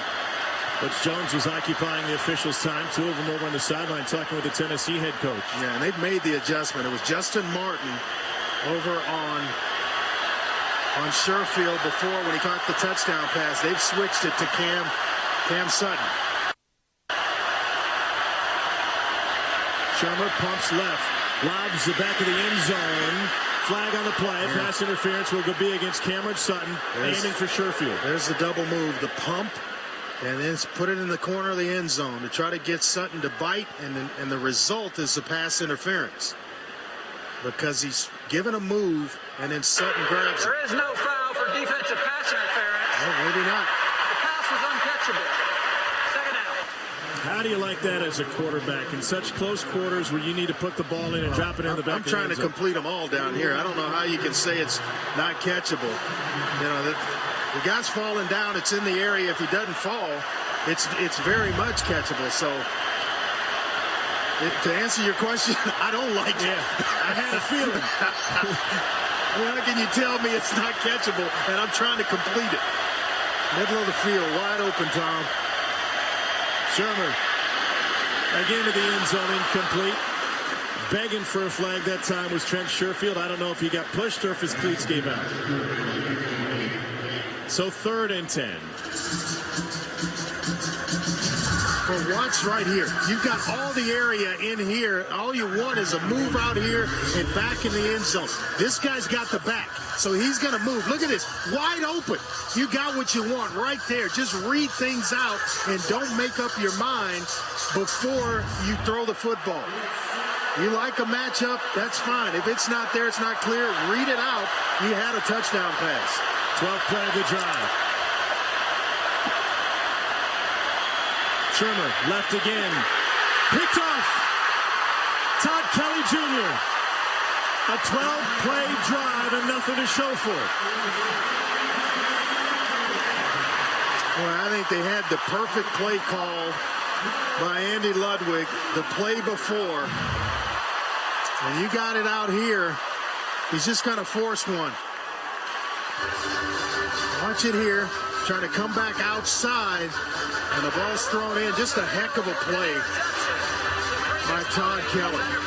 They're going to check this to see if he indeed held on to the football, but I think it's going to be clearly an interception. The left hand around the ball. He tries to start a receiver outside and come back in. They had what they wanted formation-wise the play before, and the middle of the field wide open, and an opportunity got away from Vanderbilt to score right then. It's the first interception for Kelly since he had 2 picks against Oklahoma. Second game of the season. Sophomore from Webb School here in Knoxville. His 3rd pick of the year. Yeah, it looks like it's Rayford that slips, and I think he was supposed to come back inside, and if he doesn't slip, it may keep his body between the ball and the defender, and at the worst part of it would have been an incompletion. But boy, you had some bodies coming from inside out. There's a body and Foreman coming from inside out. Where do you get down inside the red zone? There are a couple of opportunities that you get, and you can dial up the perfect play. When they had pure man across the board and it was blitz, I think it may have been Caleb Scott coming back underneath. On the field stands, interception. That was the time that you had the advantage, and if he just reads it out and he's patient because he's got protection, doesn't have to rush the throw, he hits Caleb Scott on the move for 6 points. I'll go back a play before, though. As a quarterback in the red zone, you get a flag on pass interference. That's a tight throw. You're going to be influenced by the coverage. If it was uncatchable, it's because your guy was interfered with. He's interfered with, and he's slipping because of it. And you see the ball in the frame, so that means it's somewhere in the vicinity of the receiver. I don't know how you make that call, to be quite honest. 5th Vandy red zone turnover this year. 12 plays, 7-8 yards, nothing to show for it. Laura will be with Butch Jones in a moment, but first, the Owners halftime report.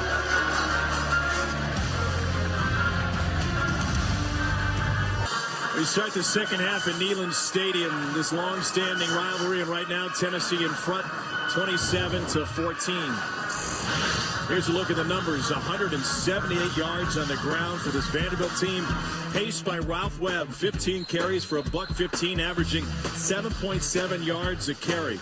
First downs are dead even. Tennessee with an advantage on 3rd down conversions. And I think that's where it's got to get better for Vanderbilt. They're winning time and possession. Those stats look good. Probably their best offensive first half of the season, but got to be able to put it in the end zone when it counts the most to seize momentum. Laura Rutledge caught up with Derek Mason moments ago. Laura, what did he have to say? Derek Mason said he's been pleased with the offense so far, other than a poor decision right before halftime, of course, the interception. But he said he's liked the way they've moved the chains. He said the defense has to help them out. They've started uncharacteristically slow. He was not happy with that, but pleased with what he's seen from the offense so far. Yeah, Laura, this Vanderbilt defense has been so good, the strength of their team all season, and they gave up 17 in the first quarter to Tennessee. Only average giving up 18 points a game. Trying to keep it away from Evan Berry. Another short kick, and this time from the 20-yard line. Tennessee will once again have good field position. Going out of bounds at the 29 is Josh Malone. We need more Dari. Let's take you back to the studio for an update on the Under up. If I had a nickel for every time I've heard that. It is an SEC Right Now, brought to you by State Farm, and finally a touchdown in the Iron Bowl. Alabama, Jay Coker avoids the pressure, eventually fires downfield for Ardarius Stewart, makes the play, and it's 19-6. Alabama. Jay Coker made a couple of nice plays during that drive and then capped it off with a touchdown pass to Stewart. He looks sharp for Alabama. First play of the second half, and it's Josh Dobbs keeping it on the read. Darian Herring with the stop, a 2-yard gain. Josh Dobbs averages 4 yards a carry. Andre, they didn't really go to him much in the run game against North Texas. They didn't figure they would need to, but he's such an integral part of what they do that he's going to be dominating the football in many ways. Yeah, came into this game about 530 yards on the season, but he's such an electric runner. When you break and he can break contain, or you leave the middle of the field open, he can make some plays. He swings it out to Hurd. Hurd gets wrapped up by Darian Herring. No gain that time. Dobbs is averaging 12.6 yards a carry tonight. Vanderbilt really needs off the field here on third downs. The better third down teams in the country, 4th overall, 1st in the SEC coming into this game, with just 26% on third downs given up. Pressure coming. Dobbs can't escape. He does. Somehow Dobbs gets free. And up the sideline. He got blasted just before the marker. And they'll mark him out at the marker. Looks like he picked up the first down. Weatherly flushed him out of the pocket. Burks popped him. But the spot will be a friendly one for the Vols. Boy, and Weatherly goes high. Josh Dobbs, a strong football player. He's a strong quarterback. You go high, he can just shake off 6'5", 250 pounds of Stephen Weatherly and get close to the first down marker. So close they're going to measure it. What an athletic play by Josh Dobbs.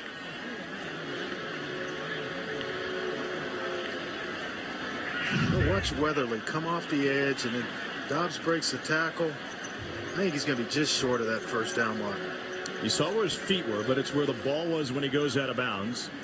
And it was just in front of him, just in front of his chest. I agree with you. Does Burks clean him up? Got it. For that run, Dobbs set the Tennessee single-season record for rush yards by a quarterback. So athletic, so tempting to run him even more than they do, and you kind of have to pull the reins back because he's such a dynamic runner. Really helps the entire running game with Hurd and Kamara, that he can run between the tackles. You can actually show it. They've got a play. They show it to Hurd, and he'll follow Hurd into the hole. Officials are going to go talk with Derek Mason after that spot. By the way, the record Dobbs broke, single-season rushing yardage for a quarterback, was held by Jimmy Streeter. He set it in 1978. Derek Mason feels that his team has been on the short end of a couple of calls by this crew today. Yeah, especially trying to get that timeout right at the end of the first half. Precious seconds. Got away from him when he thought he had the timeout.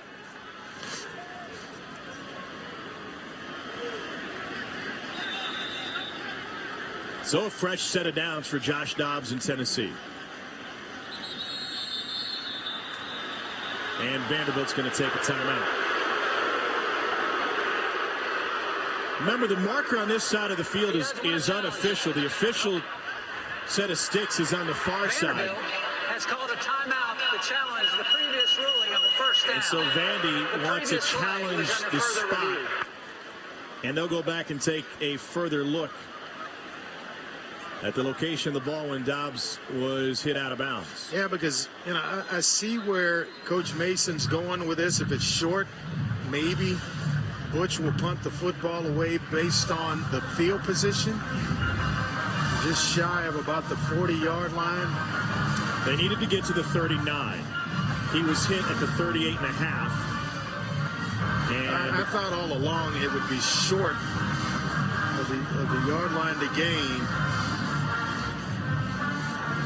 And I don't know that there's enough indisputable video evidence to overturn the call on the field.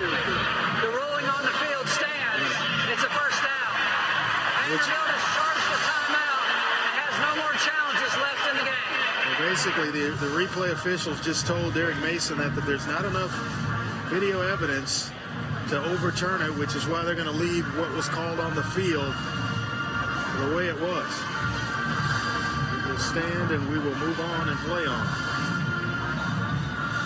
I don't know that the replay guys have confirmed a single call today or reverse. They haven't reversed one, but everything has just stood. They haven't gotten the looks, and that one is complete. It's Josh Smith with his second big catch of the game. That one goes for 17 yards. Josh Smith, I think, has got a place in football for a long, long time. The Julian Edelman, Danny Amendola's, the slot receivers that are quick and can make plays, and he's not a small guy at 6'1", 216. Here's a big guy, Jalen Hurd. Let's go back and check in with the studio again. Guys, let's do another one. SEC Right Now, brought to you by State Farm. We just told you and showed you Jay Coker's touchdown pass. How about Prayer and Jordan Hare? Round 2. The pass tipped by Jason Smith, who comes down with it and scores. It's a one-score game, guys. 19-13, Bama. Still got a ball game.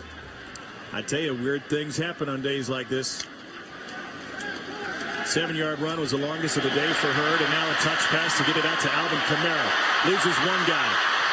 It's taken down by another. Oren Burks finally stops him. 17-yard gain on the touch pass from Joshua Dobbs. Well, it just plays with so much confidence. Watch the first defender. Watch the body language of Kamara here. It's like, you're not going to touch me. I'm not even worried about the first guy. It's the second and third defenders that show up that might have a chance, but the first guy has no chance in space.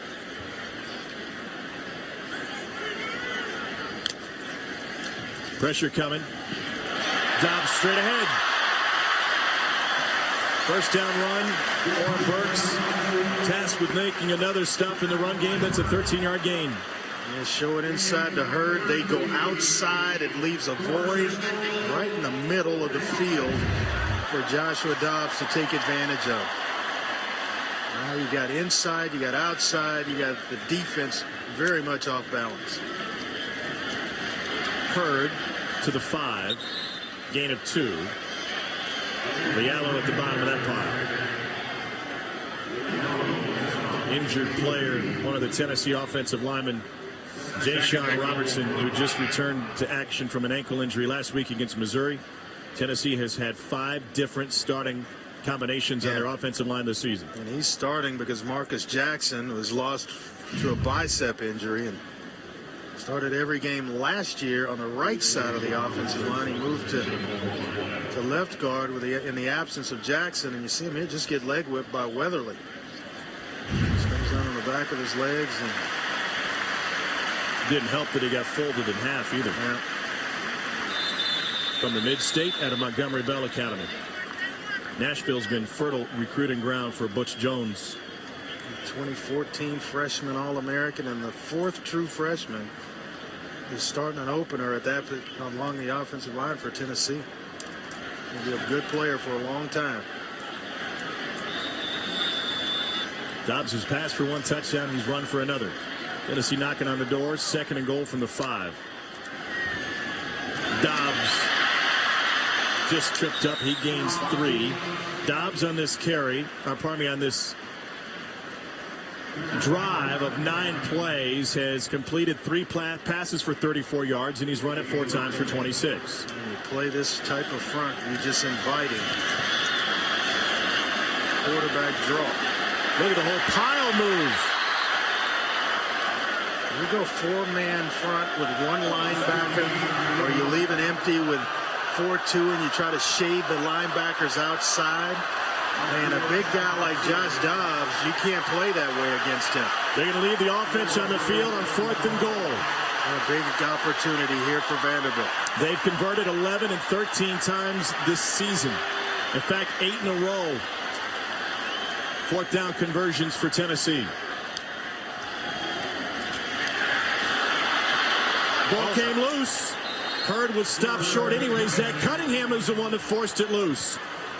Hurd able to recover it, but irrelevant. They turn it over on downs. What a play by Zach Cunningham. Watch the middle of the field as Hurd tries to go airborne. It's actually Weatherly who gets it out of there, and Hurd's lucky to come up with the ball, but it's still going to be short of the goal line on 4th down anyway. Excellent play by Weatherly.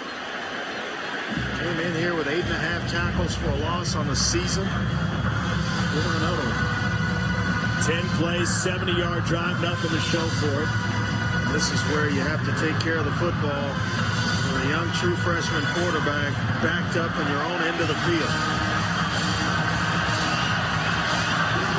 Right out of the student section. This is where I would just take a quick 5-step drop and put it up. Outside on the edges.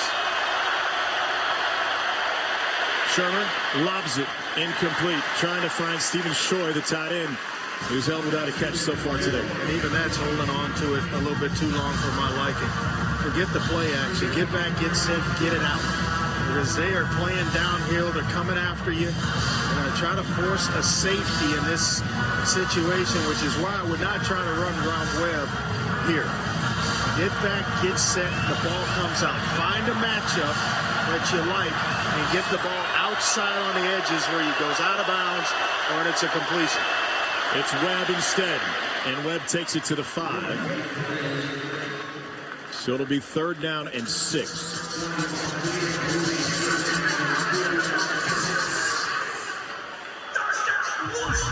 Could run a draw play here and you make it look like pass. And maybe the linebackers bite. You get a nice false step by a linebacker and a block, and you can free Ralph Webb up.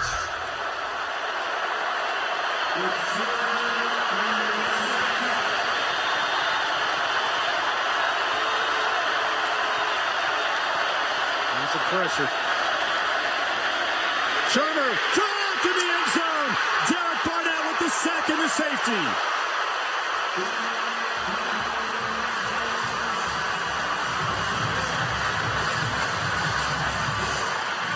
You just don't have time to sit in the end zone and read coverage. His decision's made. Ball's got to come out. It should have been gone. It's quick. Things happen quickly. Ball's gone right now. You don't hold it that long. It's got to come out to the outside where it's out of bounds, short side of the field. Take a shot down the field, but the ball has to come out. That one is on the freshman quarterback, Kyle Shermer. First Tennessee sack since August of 2012 against NC State when Kurt Magid turned it in. Volunteers getting points from special teams and defense.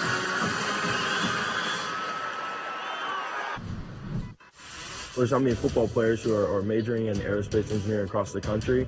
It's kind of unique. It's kind of different. My teammates kind of make fun of me sometimes. They're like, you're always working. You always have so much homework. But, they respected the internship. Within Pride of Whitney, it's been a great experience. It's been really cool just seeing how the engine works, how powerful it really is. There's a lot of things I can do with my aerospace engineering degree once I finish playing, and so I'm definitely excited about the future. Beautiful shot of the Tennessee River in downtown Knox Vegas here at Neyland Stadium. Tennessee leads Vandy 29-14. Let's take a look at a tough and tender moment brought to you by Ballpark Flame Grilled Jerky. For the game today, 19 seniors honored, including junior college transfer Vaughn Pearson, senior from Newport News, Virginia. And early in the game, Josh Dobbs found his wide receiver for Pearson's 2nd touchdown of the season. A nice ball game. Came out, felt like he would play well, and had himself a touchdown pass. Has had a couple of plays as well that he was involved in. Giving Josh Dobbs another weapon in the pass game to go along with Josh Smith and Josh Malone.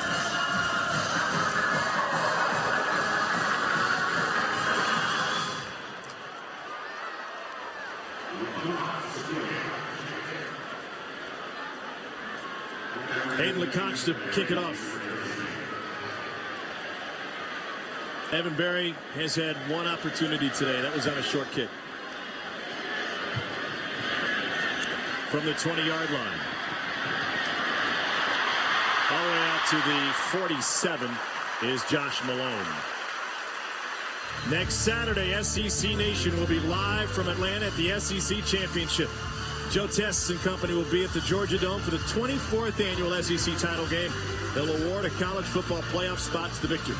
SEC Nation, presented by Dr. Pepper, next Saturday at 1 Eastern on SEC Network.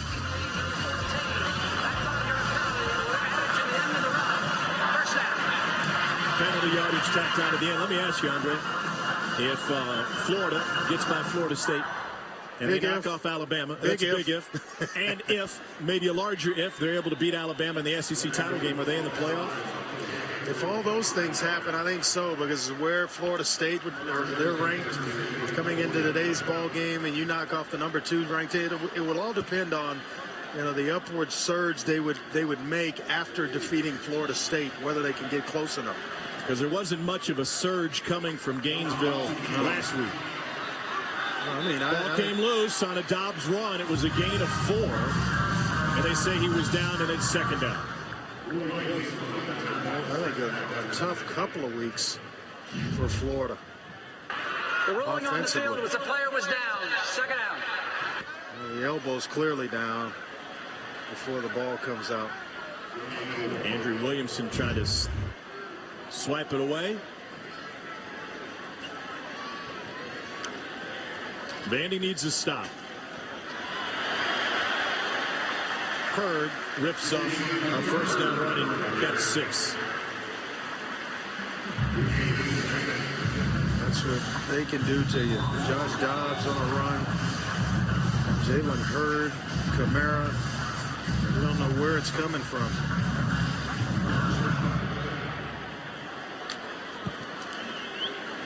Here's Kamara. They got contact in the backfield, but it's able to shrug that off, and he rips off a 10-yard run straight down the sideline. Andrew Williamson escorted him out of bounds. I'll tell you what, this kid's got some speed. And they're not afraid. We saw it earlier in the game. They're not afraid of running between the tackles. He's an excellent receiver out of the backfield. And there's the comparison today. All 3 guys contributing in a major way. They're looking to become the most prolific Tennessee rushing team since the 1994 squad. That one is incomplete. And there comes a flag. Looking for Pearson again on a slant route. Looks like Tarpley may have grabbed a hold of him. Felt him slipping away inside. Sometimes that's the best remedy, rather than allowing him to catch it and trying to catch it and run him down. Just take the penalty and save the touchdown.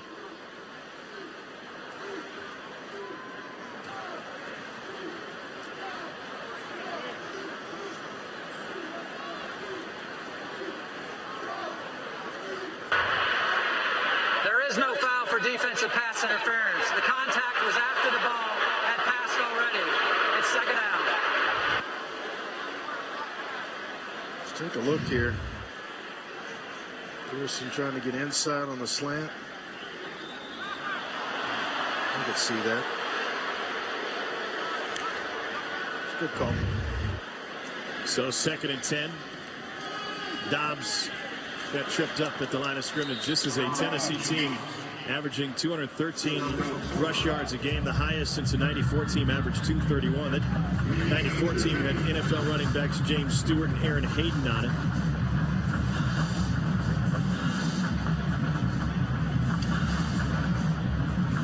Starting quarterback by the middle of the season was a guy by the name of Peyton Manning. 3rd and 8.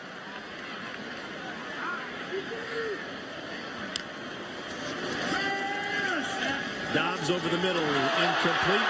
There is a flag. That's how it was Ferguson. Formation dictated where you were going to go with the football to Josh Smith. Basically in a one-on-one situation, and they motioned Kamara over there as an underneath route. Pass interference on the defense, number 3. That's a spot foul with an automatic first down. Sure, they're going to hold the coverage and allow Josh Smith to work. So they pull the linebacker out, and then they get Smith working against Torrin Ferguson, which is a matchup they like.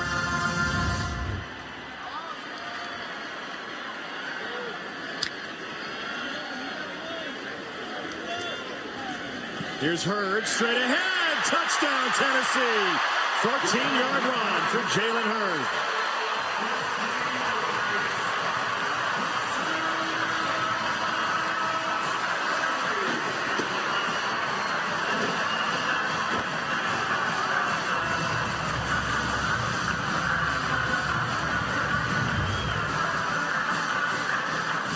Watch the lead block. You got Rick Wiseman pulling around along with Alex Ellis, the tight end. He's kind of clearing things out for Hurd, who patiently waits on the blocks. 6 plays, 49 yards, 2:14 off the clock. Tennessee getting it down on the ground. Dobbs carried most of the load, and then Hurd with a burst up the middle for the sophomore from Hendersonville, Tennessee.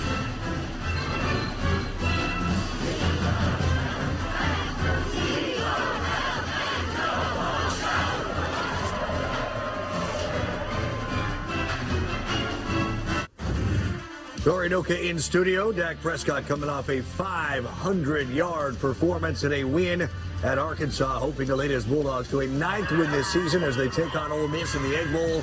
That's on ESPN2. And then 7:30 Eastern right here.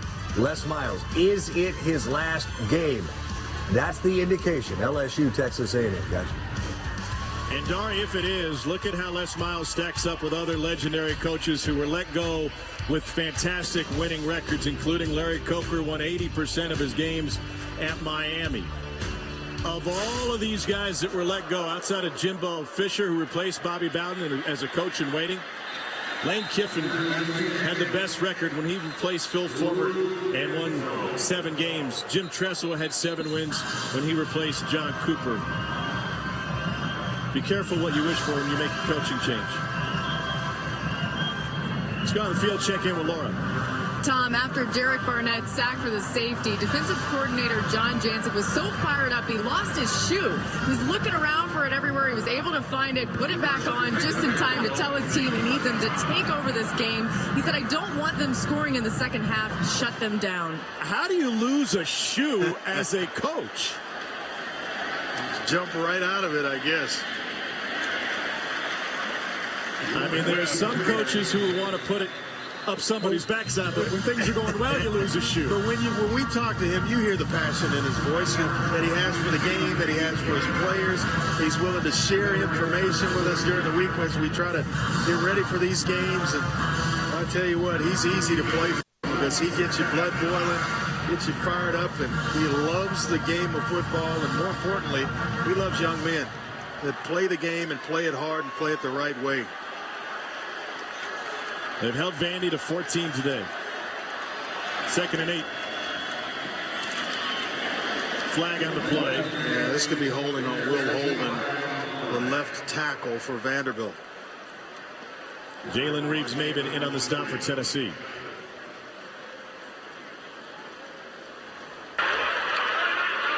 Personal foul, chop block, number 53 and number 74 of the offense.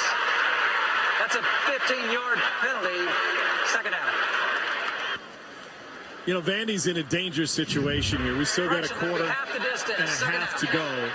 And the most disappointing loss for Vandy last year was their loss at Mississippi State. They got outplayed, and Derek Mason said, I thought our guys didn't play through the entire game. This is a slippery slope for them here. A lot of mistakes piling up, missed opportunities. I thought a golden opportunity missed to get within striking distance right before the half. It was actually Latavius Rayford that came wide open on an underneath route in the middle of the field.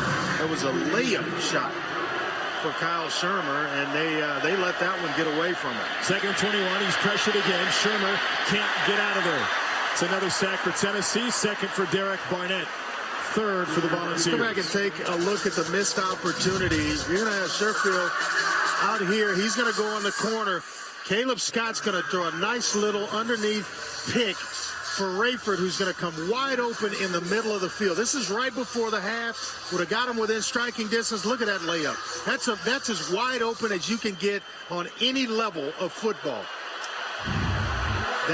I thought since then, the entire flow, momentum of the game has been all Tennessee. Rivers takes it up to the 19, gain of 10. Barnett another stop. But those are things as a young quarterback you have to see. And there are moments in a game, especially a tough road game, that there are opportunities you just have to capitalize on. And he'll learn from that. They'll watch the film and break it down. And it's an opportunity missed because Caleb Scott threw the perfect pick for Latavius Rayford. Cameron Sutton has one punt return for a score tonight. He's got 2 on the season. They'll have some room. And they get a hand on him at the 39-yard line. 36-14, Tennessee on top of Vanderbilt. 47-yard punt, 6-yard return. Great night on Rocky Top for those. Texas A&M LSU tonight at 7:30 on the SEC ESPN network. Let's get all the facts out there. According to a source, there is a very good possibility that LSU will buy out Les Miles' contract. They've lost 3 games in a row for the first time since '99. Has it been that bad? It isn't that bad, but it's been a progression from 2011. It has been building, and I think it is coming to a head. Let's say LSU becomes open. That sets off a domino effect. You think about what we've seen this season so far. Spurrier in the middle of the season resigning. Now we're seeing the same thing from Gary Pinkel. Now that said, they've got to find a replacement. It's been one domino after another in the coaching fraternity. Word out of Blacksburg is that Justin Fuente, the Memphis head coach, will take over for legendary Frank Beamer. So if you're looking for a job, cross that one off your list. Illinois.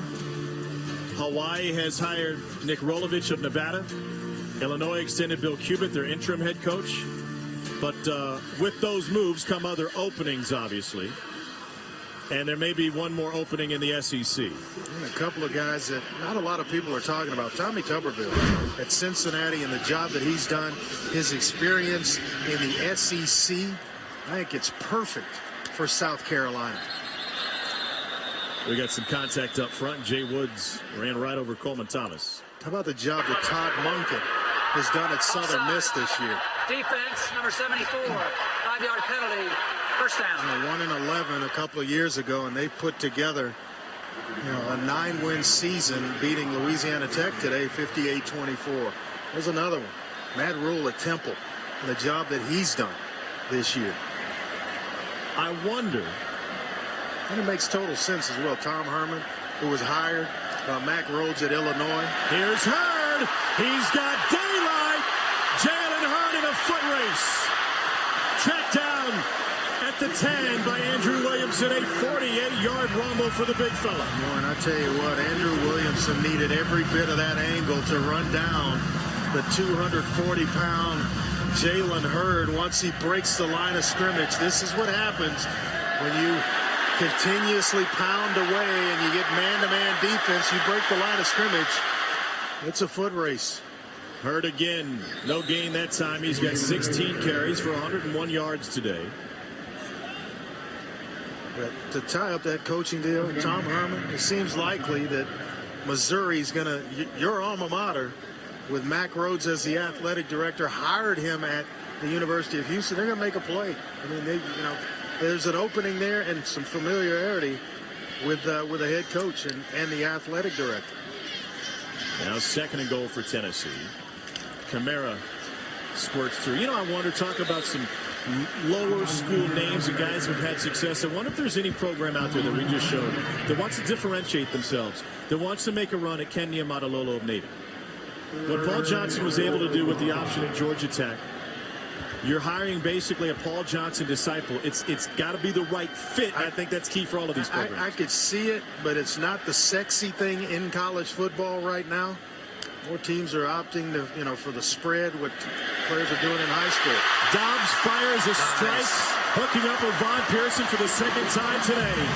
What a senior day for Von Pearson. Big part of the game plan coming in today.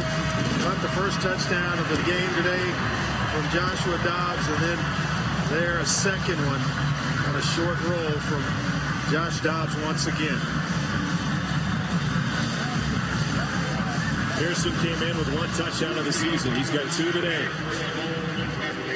Coaches had to brave the tricky roads, the mountain roads and passes of Northern California to recruit Pearson at Feather River College. Extra point is good. Tennessee up 43-14. Dobbs and Pearson hook up again.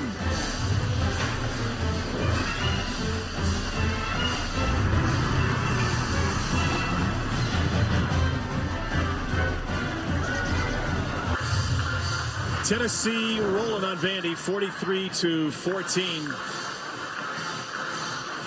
Volunteers in control. It's all in the family for linebacker Jalen Reeves-Maybin. Remember Ole Miss running back John Avery? He's a cousin of the Tennessee linebacker. So is Cameron Maybin, who's in the building tonight. Former Brave center fielder, now with the Tigers. Aaron Maybin is a cousin. He was a first rounder of the Bills.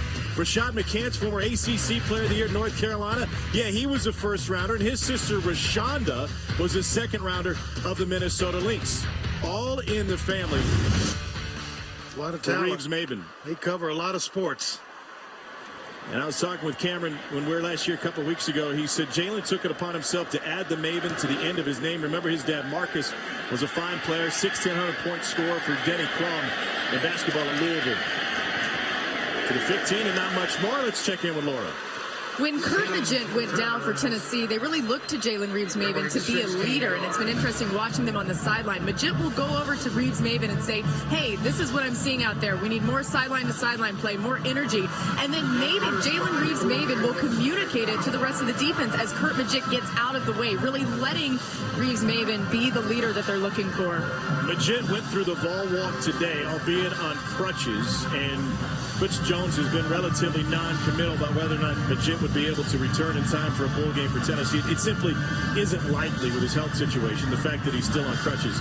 But Reeves-Maybin taking over the leadership role, as Laura talked about, in the production role of A.J. Johnson from last season. And a tremendous year for the junior from Clarksville, Tennessee. Pass complete for a 9-yard gain to Sam Dobbs. Kenny Bynum, the first man there for Tennessee. Sam Dobbs, one of those true freshman tight ends. He and Jared Pinkney.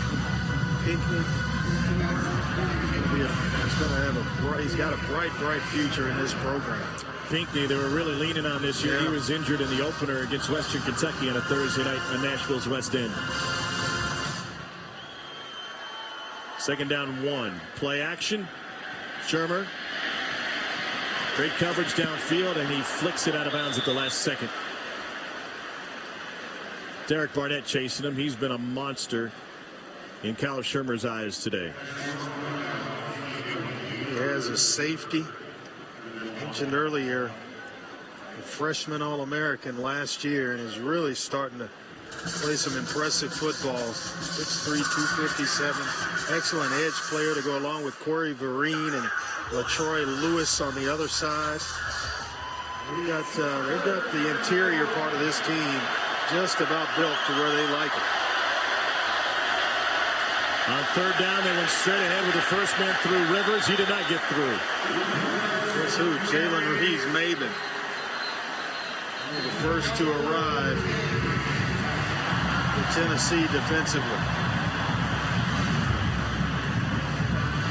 It's about leverage in short yardage situations, and Tennessee clearly gets the leverage. They're under the pad level of the Vanderbilt offensive line. They get penetration, and they stop Rivers short of the first down marker.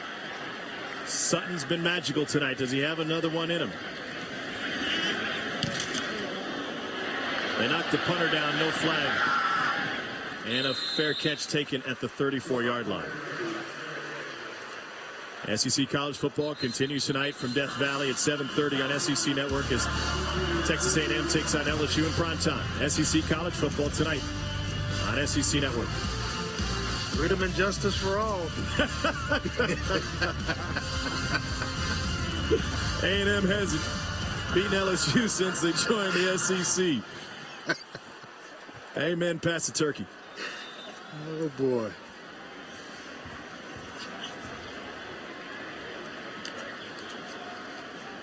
Here's Alvin Kamara. He's got the edge. Whoa, my goodness, he did it again. What an athlete. Man, what an athlete. 13-yard gain. And a brave athlete as well. I wonder if he's got a little hurdling in his background in high school. Look at the speed to turn the corner. You're not going to go low on me and take my legs out. I'll just go over the top of you. Finish this thing off. Ryan White punched him out of bounds. Look at Kurt Magid react.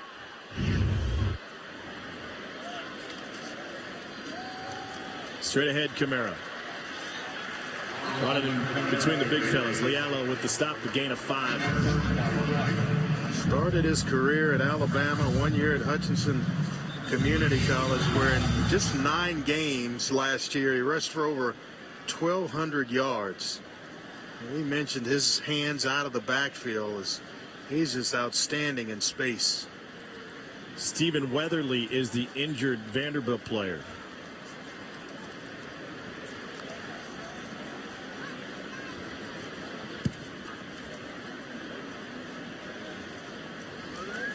Pardon me. Clarification on the injured Vanderbilt defender.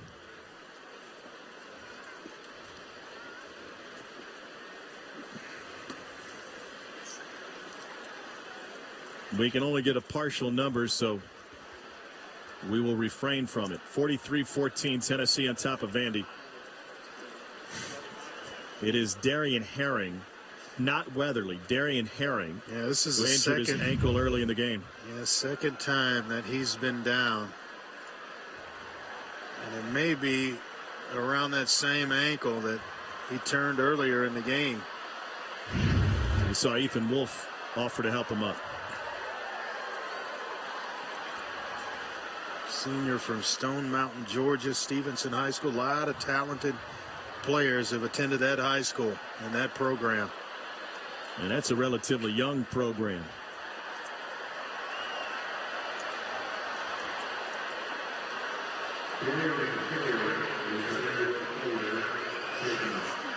(43-14) here. Let's go back to Dari in the studio. All right, Tom, thank you very much. We'll try to keep you guys company here as long as we need it. Hopefully not very much longer here. Chris Booger here.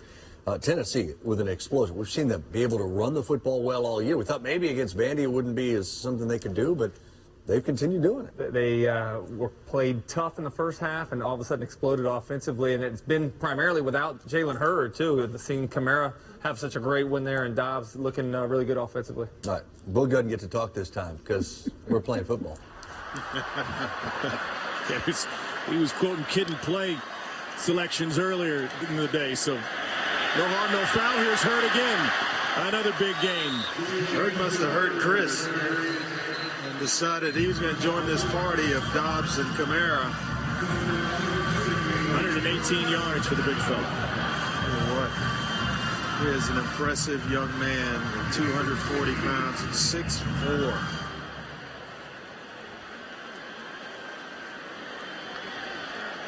.291 yards on the ground for Tennessee. Hurd again, running over his own guy. Weatherly with the stop. He came in second in the SEC in rushing yards per game at 213. And they have eclipsed that mark already. I remember the first couple possessions, Dobbs came out throwing. To loosen up the defense, to let you know, hey, we're not one-dimensional. I think that's what people fail to realize about Tennessee is that he has improved as a passer. He's got playmakers on the outside that are starting to step up for him. Marquez North is a guy received big target that's been hurt most of the year. But, now other guys like Josh Smith, Pearson, who's having an outstanding game, along with Josh Malone, starting to show up in the passing game for Josh Dobbs. And in the 109th meeting between Tennessee and Vandy, we've got 3 quarters in the books. Smokey loves it. Party on Rocky Top tonight. The Volunteers in control of this rivalry game.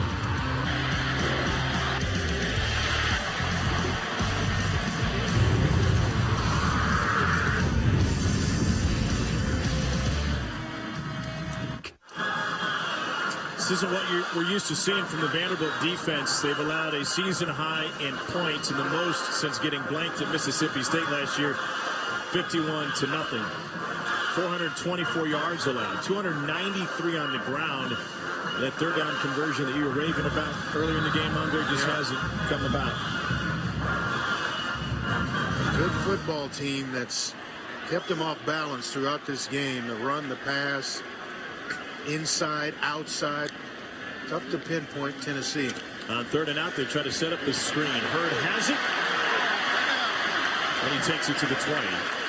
Burks with the stop. First down, Tennessee after the gain of 9. This edge blocks to set up the screen. Josh Dobbs does a nice job as well, inviting the rush to his body, and a nice lob shot. A little fadeaway jumper to Jalen Hurd.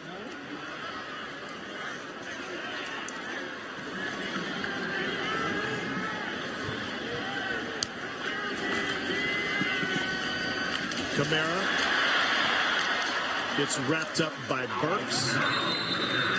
Brought down by Herndon, a gain of 7. This is a weapon here. You talk about Kamara. The ability not only to hit the edges with speed, but to run between the tackles with some power. At 215 pounds, and the quickness to make defenders miss in space. Dangerous. Out of the pistol here with Kamara.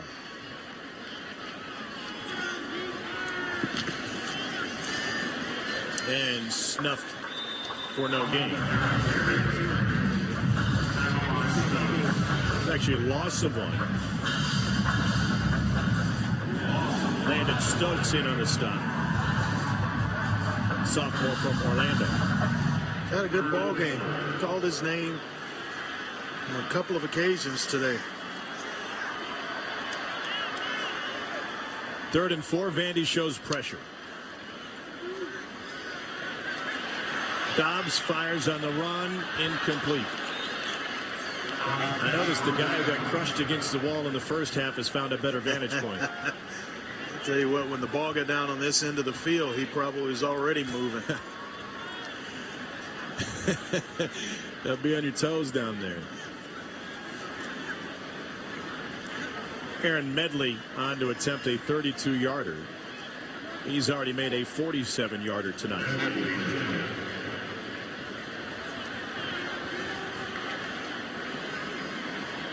Sophomore from Lewisburg, Tennessee.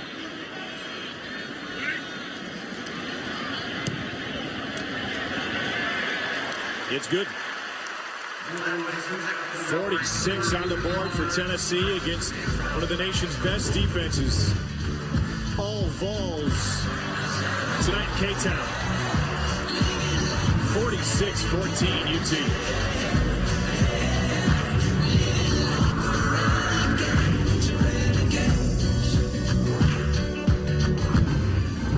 Tennessee has run 66 plays today. 45 of them have been on the ground, and that's netted the Volunteers 299 rush yards tonight. Yeah, and I think the thing that the common thread in all of this is Josh Dobbs' first run inside, second one outside. Jalen Hurd in between the tackles. This one he reaches outside.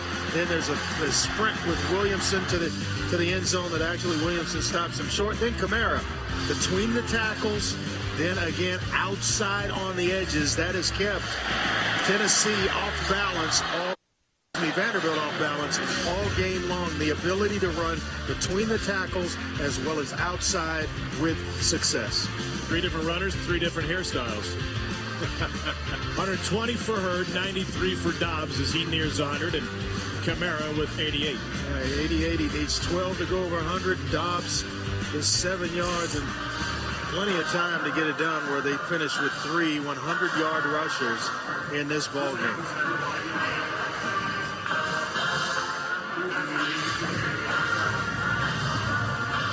nice 1-2 punch. 1-2-3 punch if you include the quarterback.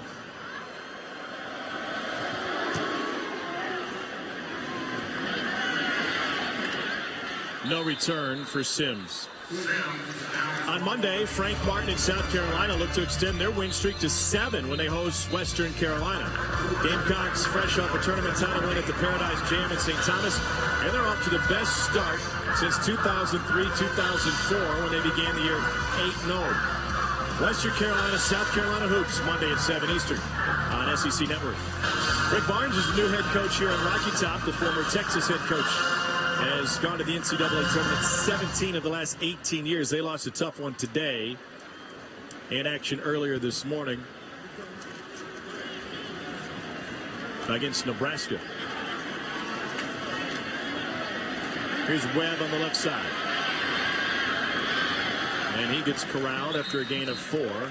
Micah Abernathy with the stop for Tennessee. Abernathy may have had let go just in time so he doesn't get called for a horse collar.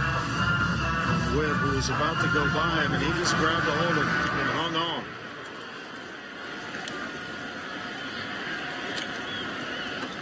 Shermer tried to rush for it. Corey Vereen brought him down after a gain of 2. What's next for Kyle Shermer this offseason as a young quarterback to develop? It's film study. It's speeding up his game, speeding up his decision making. Dumps it over the middle. It'll be right at the yard to gain. Trent Sherfield with the catch. And then trusting his eyes. I mean, once you've got some stuff on tape, you've watched all this film of all these other guys. Now you can go back and assess your own game and see how you perform and where you are, what you would have done differently. So he's got all that stuff on tape now to go back and take a look at to better his overall game. Webb for a couple up the middle. Remember, we met with the Vandy coaches earlier this season, and they said Shermer's great in film room. You know, he can pick it all apart. He was like a coach in the room, but the biggest question was to transfer that to the field. The way Derek Mason described it was taking it from the class to the grass. Yep. He's got some sayings, doesn't he? Yeah, he does. Big hit after he let it go. Take a shot to the back, and it's incomplete. Talks about playing top-down defense, keeping things in front of you, so to speak.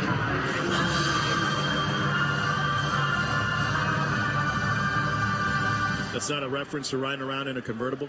No. No, not hardly, my friend.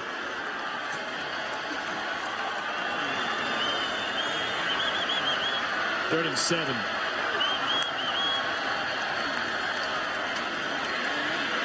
Pressured. Shermer goes down. 4th sack of the game for Tennessee. It's the Maven, Jalen Reeves-Maven with the sack.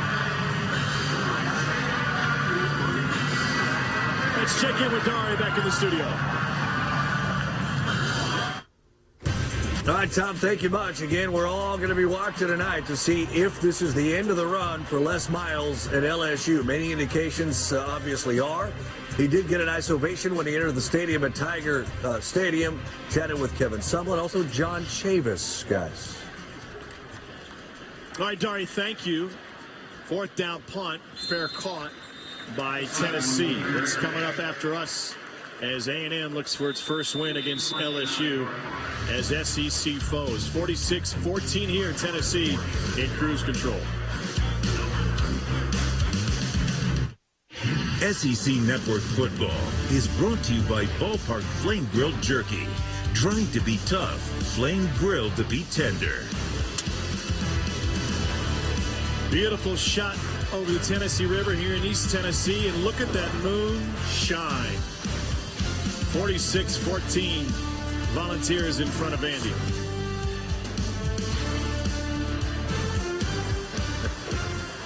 $11:05 remaining in the 4th quarter.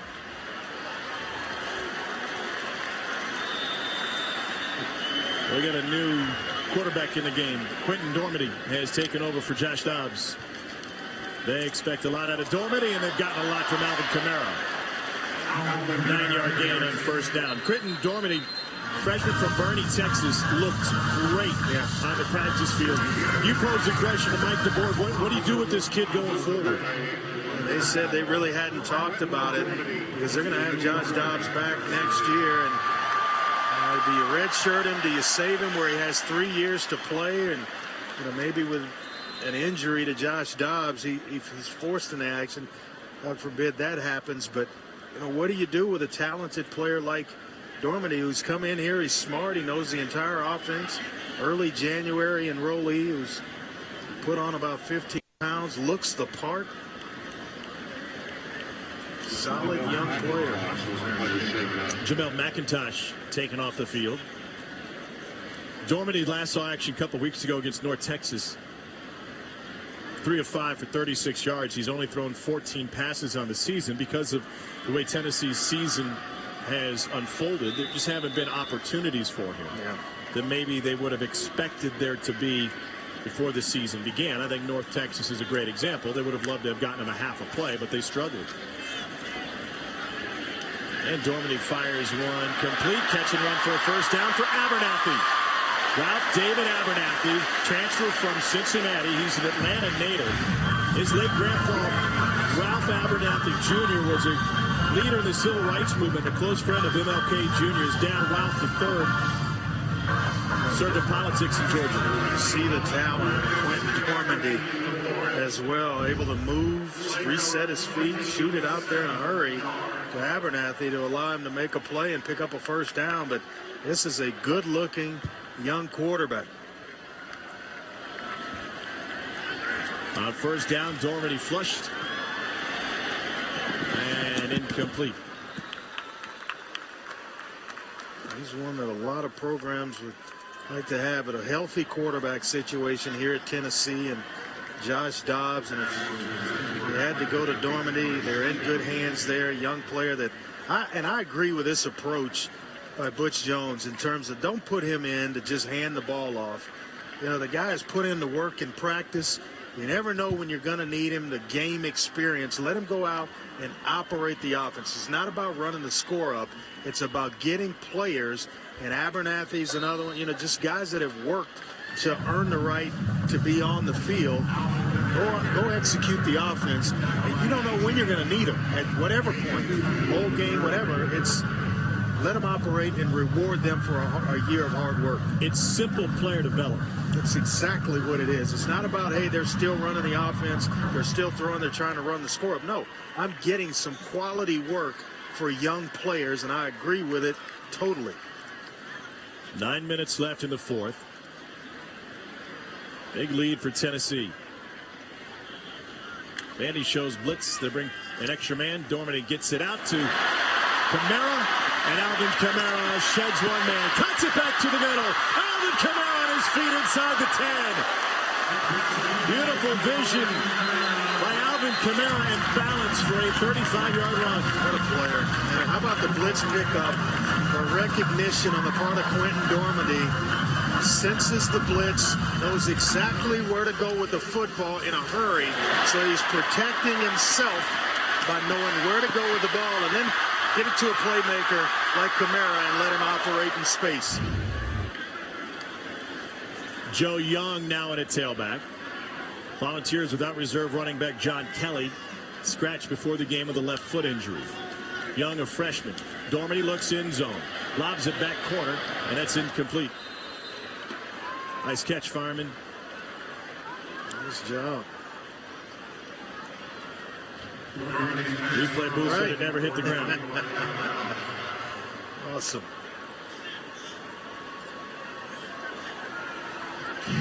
Key is under. You got to get your hands underneath the ball. You got to get underneath it right there, and he's down, knee down. How about that? Ref says no. I say yes. Completion. Well, there's the middle of that field, wide open again. First touch for Young. He's in. And his first touchdown for the freshman from Winsboro, South Carolina.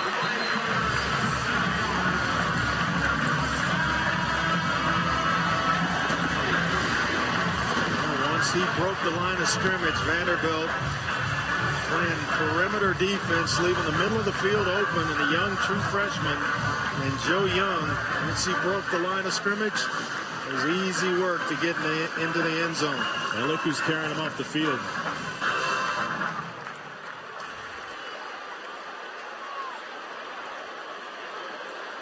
Stephen Weatherly is the injured Vanderbilt defender.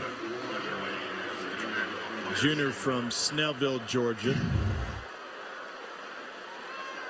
You see here a couple of nice blocks up and inside, sealing things up for Joe Young, and that's showing nice patience for a young back.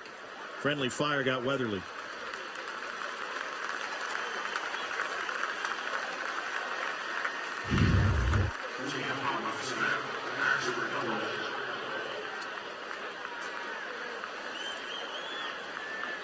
Tennessee put 55 on Western Carolina, third week of the season.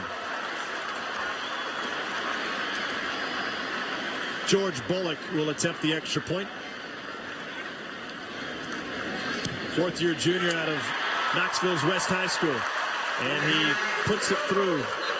He hadn't attempted a field goal in his entire time here at Tennessee. And now on Rocky Top, he gets a chance for an extra point. Joe Young, maybe the next in a long line of great Tennessee running backs, finds a checkerboard for the first time.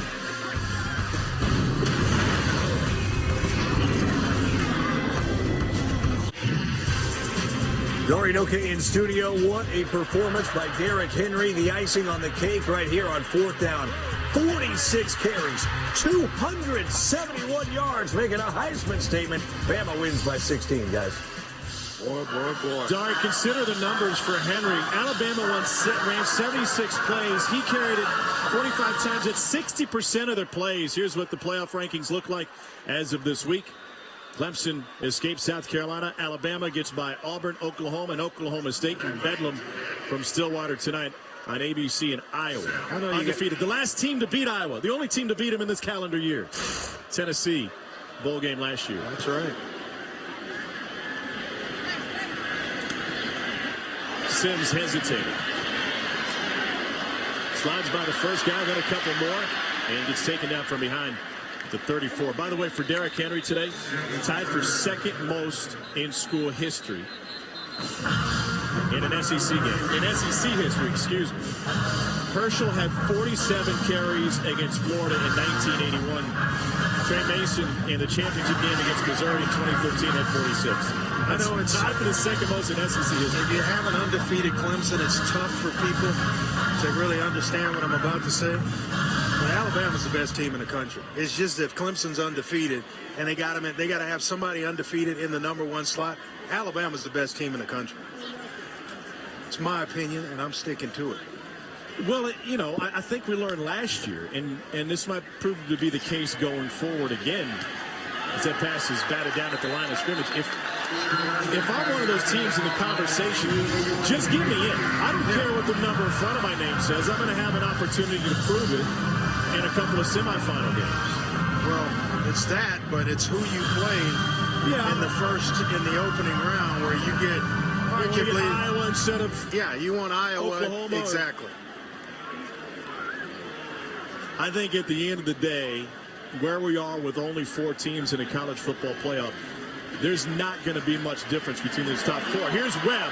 He's been a difference maker today, and he just slipped in the open field. Turf again, and that maybe cost him a touchdown or at least another 10 yards. 17-yard run for Webb. Here's what it would look like if it started today. And by the way, Michigan State hammering Penn State tonight. Notre Dame still has Stanford remaining next week. So, tonight. You're 2-3 Alabama, Oklahoma, and you're 1-4 Clemson and Iowa. Truth be told, last year Florida State was undefeated all the way through, and they come in at like 3 or 4, I think. Iowa did not convert a third down against Nebraska, and they still won that game. They do so many things well. Long throw from Shermer will cover 10 yards and a first down for Vandy to Sherfield. We're talking about making plays on the outside. You have to be willing to do it and committed to doing it, and not just bunch everything in and play protected football. I think next year Vanderbilt will open things up a little bit more for Kyle Shermer. So go through an off season with him going into the season as the starter. And free him up a little bit.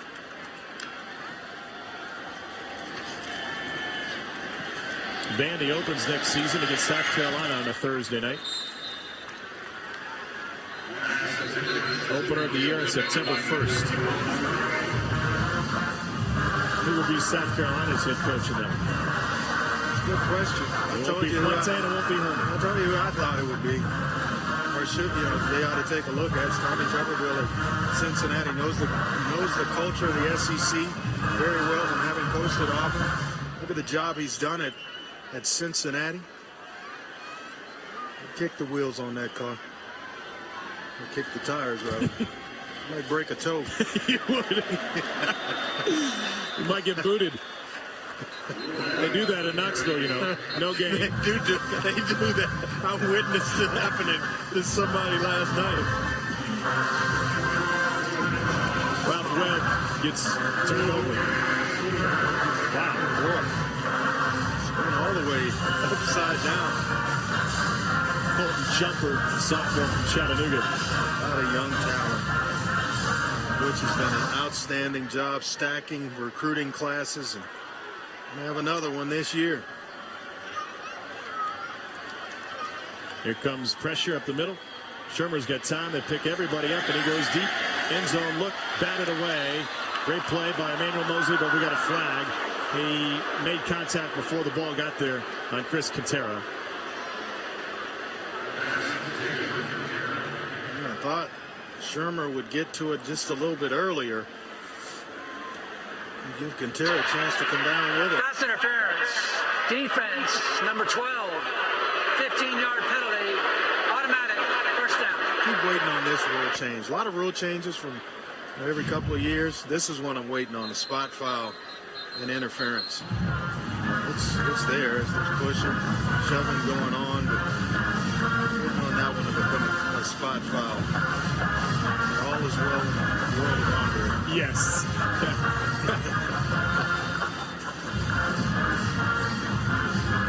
Dan, a jar of sweet tea, and you'll be happy. Oh, yeah. Love some sweet tea. 5:41 left in the fourth. By the jar. Right. Play action. Shermer pressured. Eludes it. Will try to dump it off to Shoy. And just a little too much on that one. That's one, maybe an underhand, just a little flip where Shoy can handle it. Flip it forward and let him run with it. Dangerously close to being over the line of scrimmage. 2nd and 10. It's a weapon, and it was a big part of this program for a long time. Freeman Shoy, well respected around the SEC, around the league, and just hadn't gotten out of first gear this year. Did not have a catch against Florida or Houston. Play action again. There's Shoy. Soft hands, excellent receiving tight end. His burst to his game. He's going to play on Sundays. No doubt in my mind. Somebody's going to give him a shot. Come away with a good football player. Senior from Evansville, Indiana. First down for Vandy. Jalen Reeves-Maben was talking shutout earlier this week. They've allowed 14. And it's up to the reserves to keep Vandy out of the end zone one more time.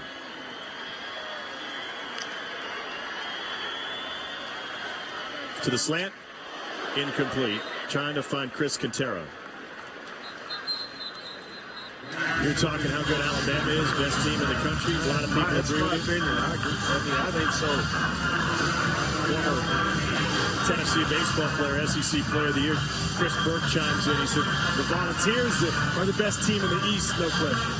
We saw Florida up close and personal. They only have one loss in the season. Right now, if they were to play at this point in the season, I would say yes. I would have to believe that Tennessee would be favored in that football game after, without Will Greer at quarterback. They had that lead late at the Swamp and let it get away. Had three fourth-quarter leads in losses this season. The combined record of those teams with the Alabama win today is now 31-3. Rivers leaves. Oklahoma playing tonight, as will Florida. What a finish to the season by Arkansas, by the way. Let one get away last week against Mississippi State. Should have won that game and finished 8-4 in the year. 3rd and goal, looking for his tight end over the middle, and that's caught. Shoy with the great hands, and he hauls it in for a Vandy touchdown from 3 yards out. Just a weapon I think they've overlooked all year long. Stephen Shoy. You see him here as they run the flat flag drag and actually flat curl, and Shoy curls it up. Shows the 8-1 to young Kyle Shermer, who hits him right in time, or just in time before the defenders are able to rally up. 2 touchdowns for Shermer today. Both of Shoy's catches on the game have come on this final drive. 10 plays, 66 yards. And extra point is good from Tommy Openshaw. 4:01 remaining in the 4th quarter. Tennessee all over Vandy, 53-21, but the Commodores get some work in late. Shermer to Shoy.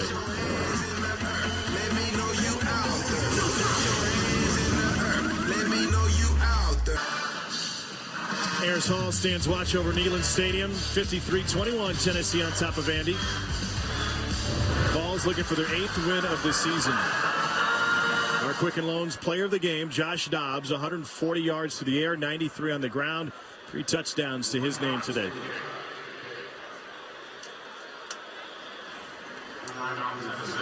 First charge timeout, Tennessee. How about that? That's a 30-second timeout. That might be a sign that you got a lot of reserves in on the on your special teams when you have to use a timeout on a kick return.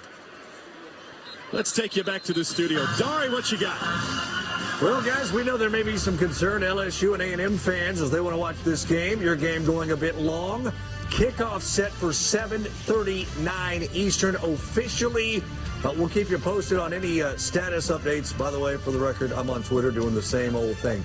Also, Maria with Les Miles before the game. Andre, thunder up. So Les taking the field. Most wins as a head coach in LSU history. Les Miles to this point has won 78% of his games as we round up.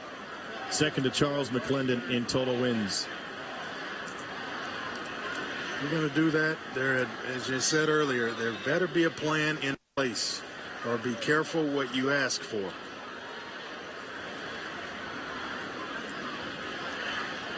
Tennessee only has 1 man deep. They're thinking about an onside kick from Vandy. And Vandy trying to kill it in the dead spot. Beautiful over-the-shoulder catch made by Pearson. 3:59 left.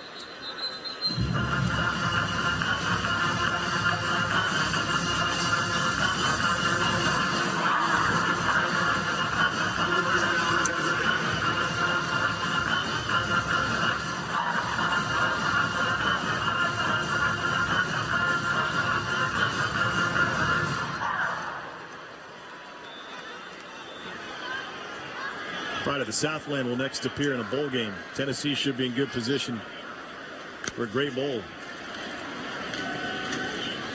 It's Joe Young.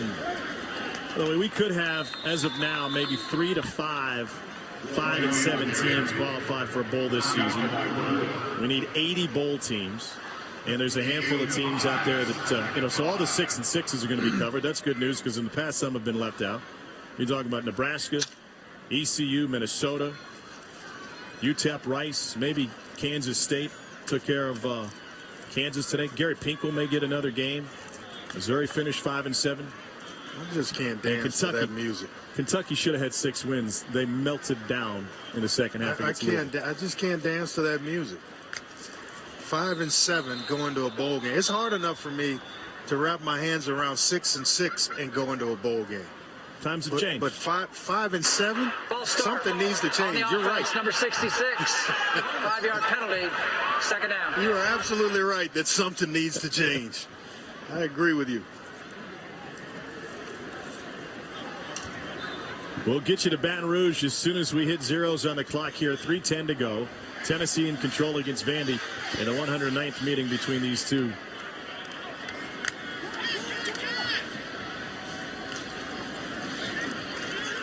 John Chavis back in Death Valley tonight.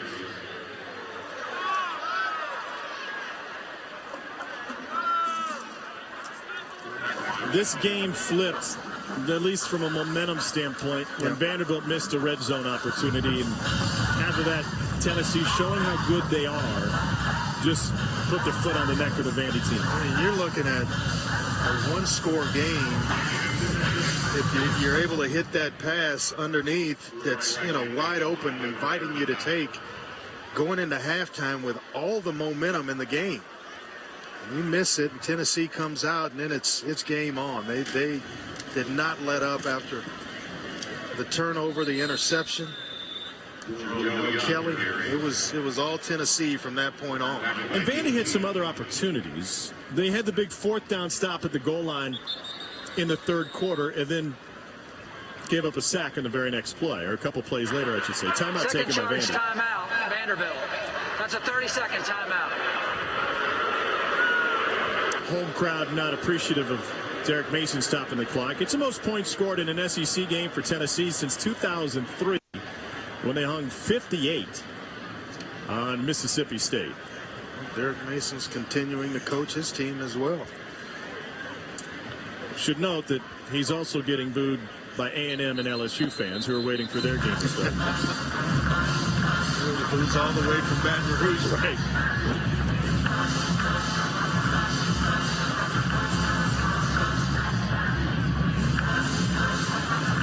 This Tennessee program's got some momentum.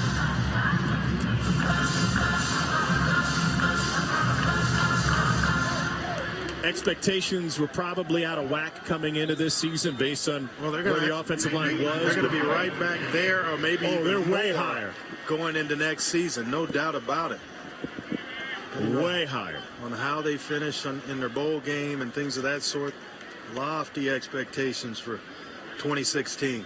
Nate Renfro to punt for the first time tonight. Transfer gets it away. It's a good one. Taken all the way down at the 20 by Sims. Sims spun free, then got popped at the 31. 47-yard punt from Renfro, 12-yard return. Boy, you look at the state of the East and what Tennessee has coming back. The biggest question mark, I think we can all agree, coming into the year was the offensive line. And Butch Jones has raved about the job that his O-line has done. Once again, as you mentioned earlier, Andre, they finally got back to the numbers that they need. And that's what helps protect you against injuries or poor performance. But without depth, you got your hands tied. Final home game for Kyler Kurbison out of Knoxville Catholic. And I think the depth actually showed itself at some parts of the season along the offensive line when there were injuries and they were plug and play, and they were in that mode from week to week and still able to compete and win football games to get themselves to a point where they're going to finish 8-4. And they'll be talking college football once again in 2016. We still have 4 minutes before kickoff between Texas A&M and LSU, but coverage has already begun on the SEC Network alternate channel. So if you prefer Brent, Jesse, and Maria over me, Andre, and Laura, you can go there now. If you're looking for the SEC Network alternate channel in your area, go to secnetwork.com/channel. We will get you to Baton Rouge just as soon as this game ends. Big completion over the middle for a first down to Sherfield. It goes for 13 yards. Bet there'll be some conflicting emotions in Death Valley tonight. Oh, no doubt about it.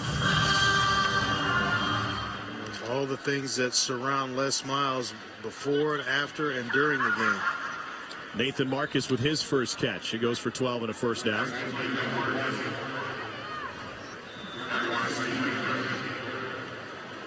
Still shuttling in personnel, trying to get another score on the board here. You think that's going to be a hard game for Les Miles to coach, or can a guy like that compartmentalize and just focus on the game at hand? Well, I think it's going to be a tough game to coach. I really do.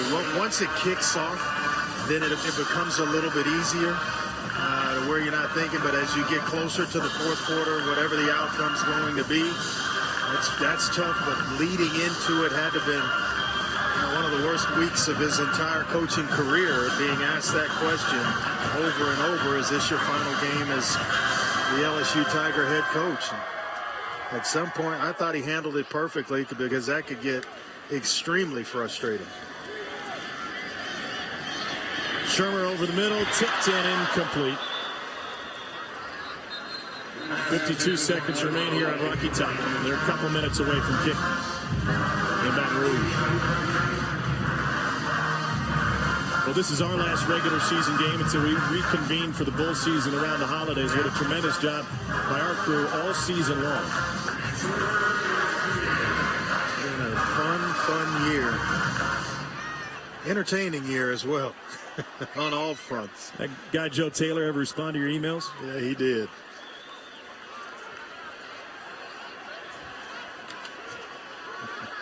Here comes the blitz. Shermer stands tall, lets it go deep down the sideline.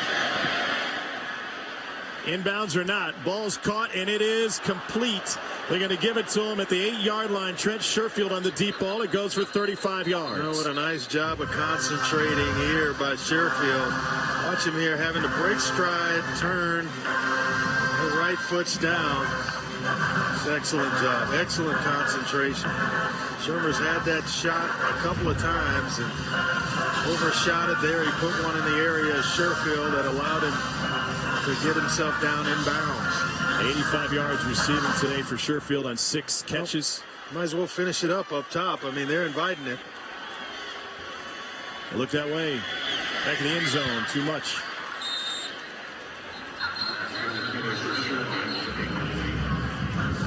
.38 seconds left. Second and goal. It's a throw maybe just a little bit lower. Had the look they wanted, one-on-one. When you get down here, the safety really can't get over the top quick enough to help out. So it's essentially one-on-one up top.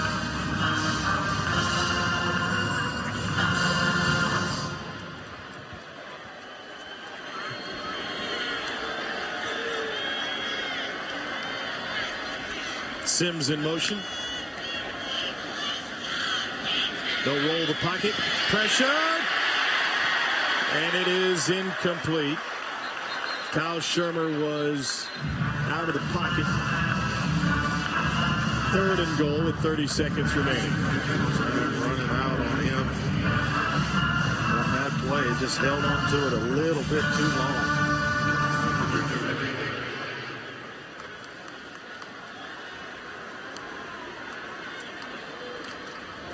Game's going to slow way down for Kyle Shermer next year. Valuable experience he's getting right now. Third and goal. Shermer flicks it out, complete, and into the end zone. Dallas Rivers, touchdown Vanderbilt, 8-yard strike.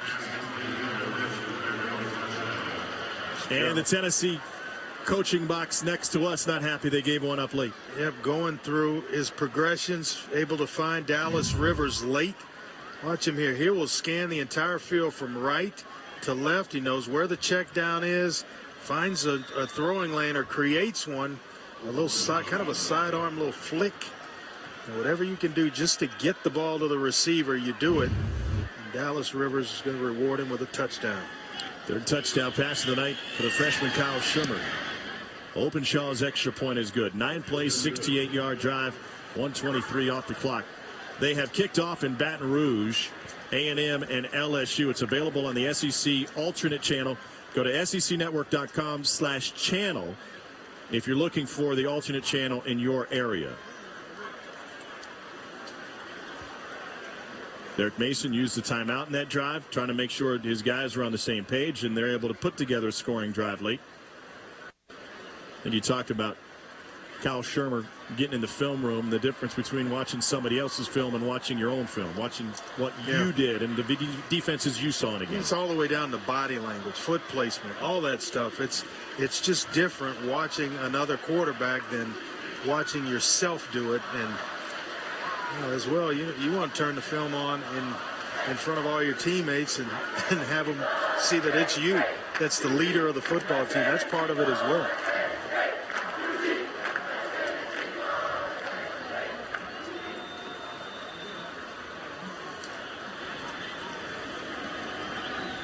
Ralph David Abernathy back to receive this kick from Hayden Lakach. Short kick handled, mishandled, just outside the 20. Let's take you back to the studio, check in with Dari. All right, Tom, just showing people what you're talking about. LSU and A&M are on the SEC Network alternate right now. LSU forced a 3-and-out, so Brandon Harris and the Tigers take over here early in the first. One more note, Chad Kelly, a passing touchdown and a rushing touchdown. Rebels up 2 TDs in the Egg Bowl already. Wow. Wow. I thought Dak was going to go out strong, but he has plenty of time left in that one. Well, there's a lot of time left, but Chad Kelly's had an outstanding season for Hugh Freeze at that position. So it looks like he's going to finish it off well. Final play of the game. 53-20 in our final. Got to get you to Baton Rouge. Brent, Jesse, and Maria standing by. Could be the final home game for Les Miles. So long from Knoxville.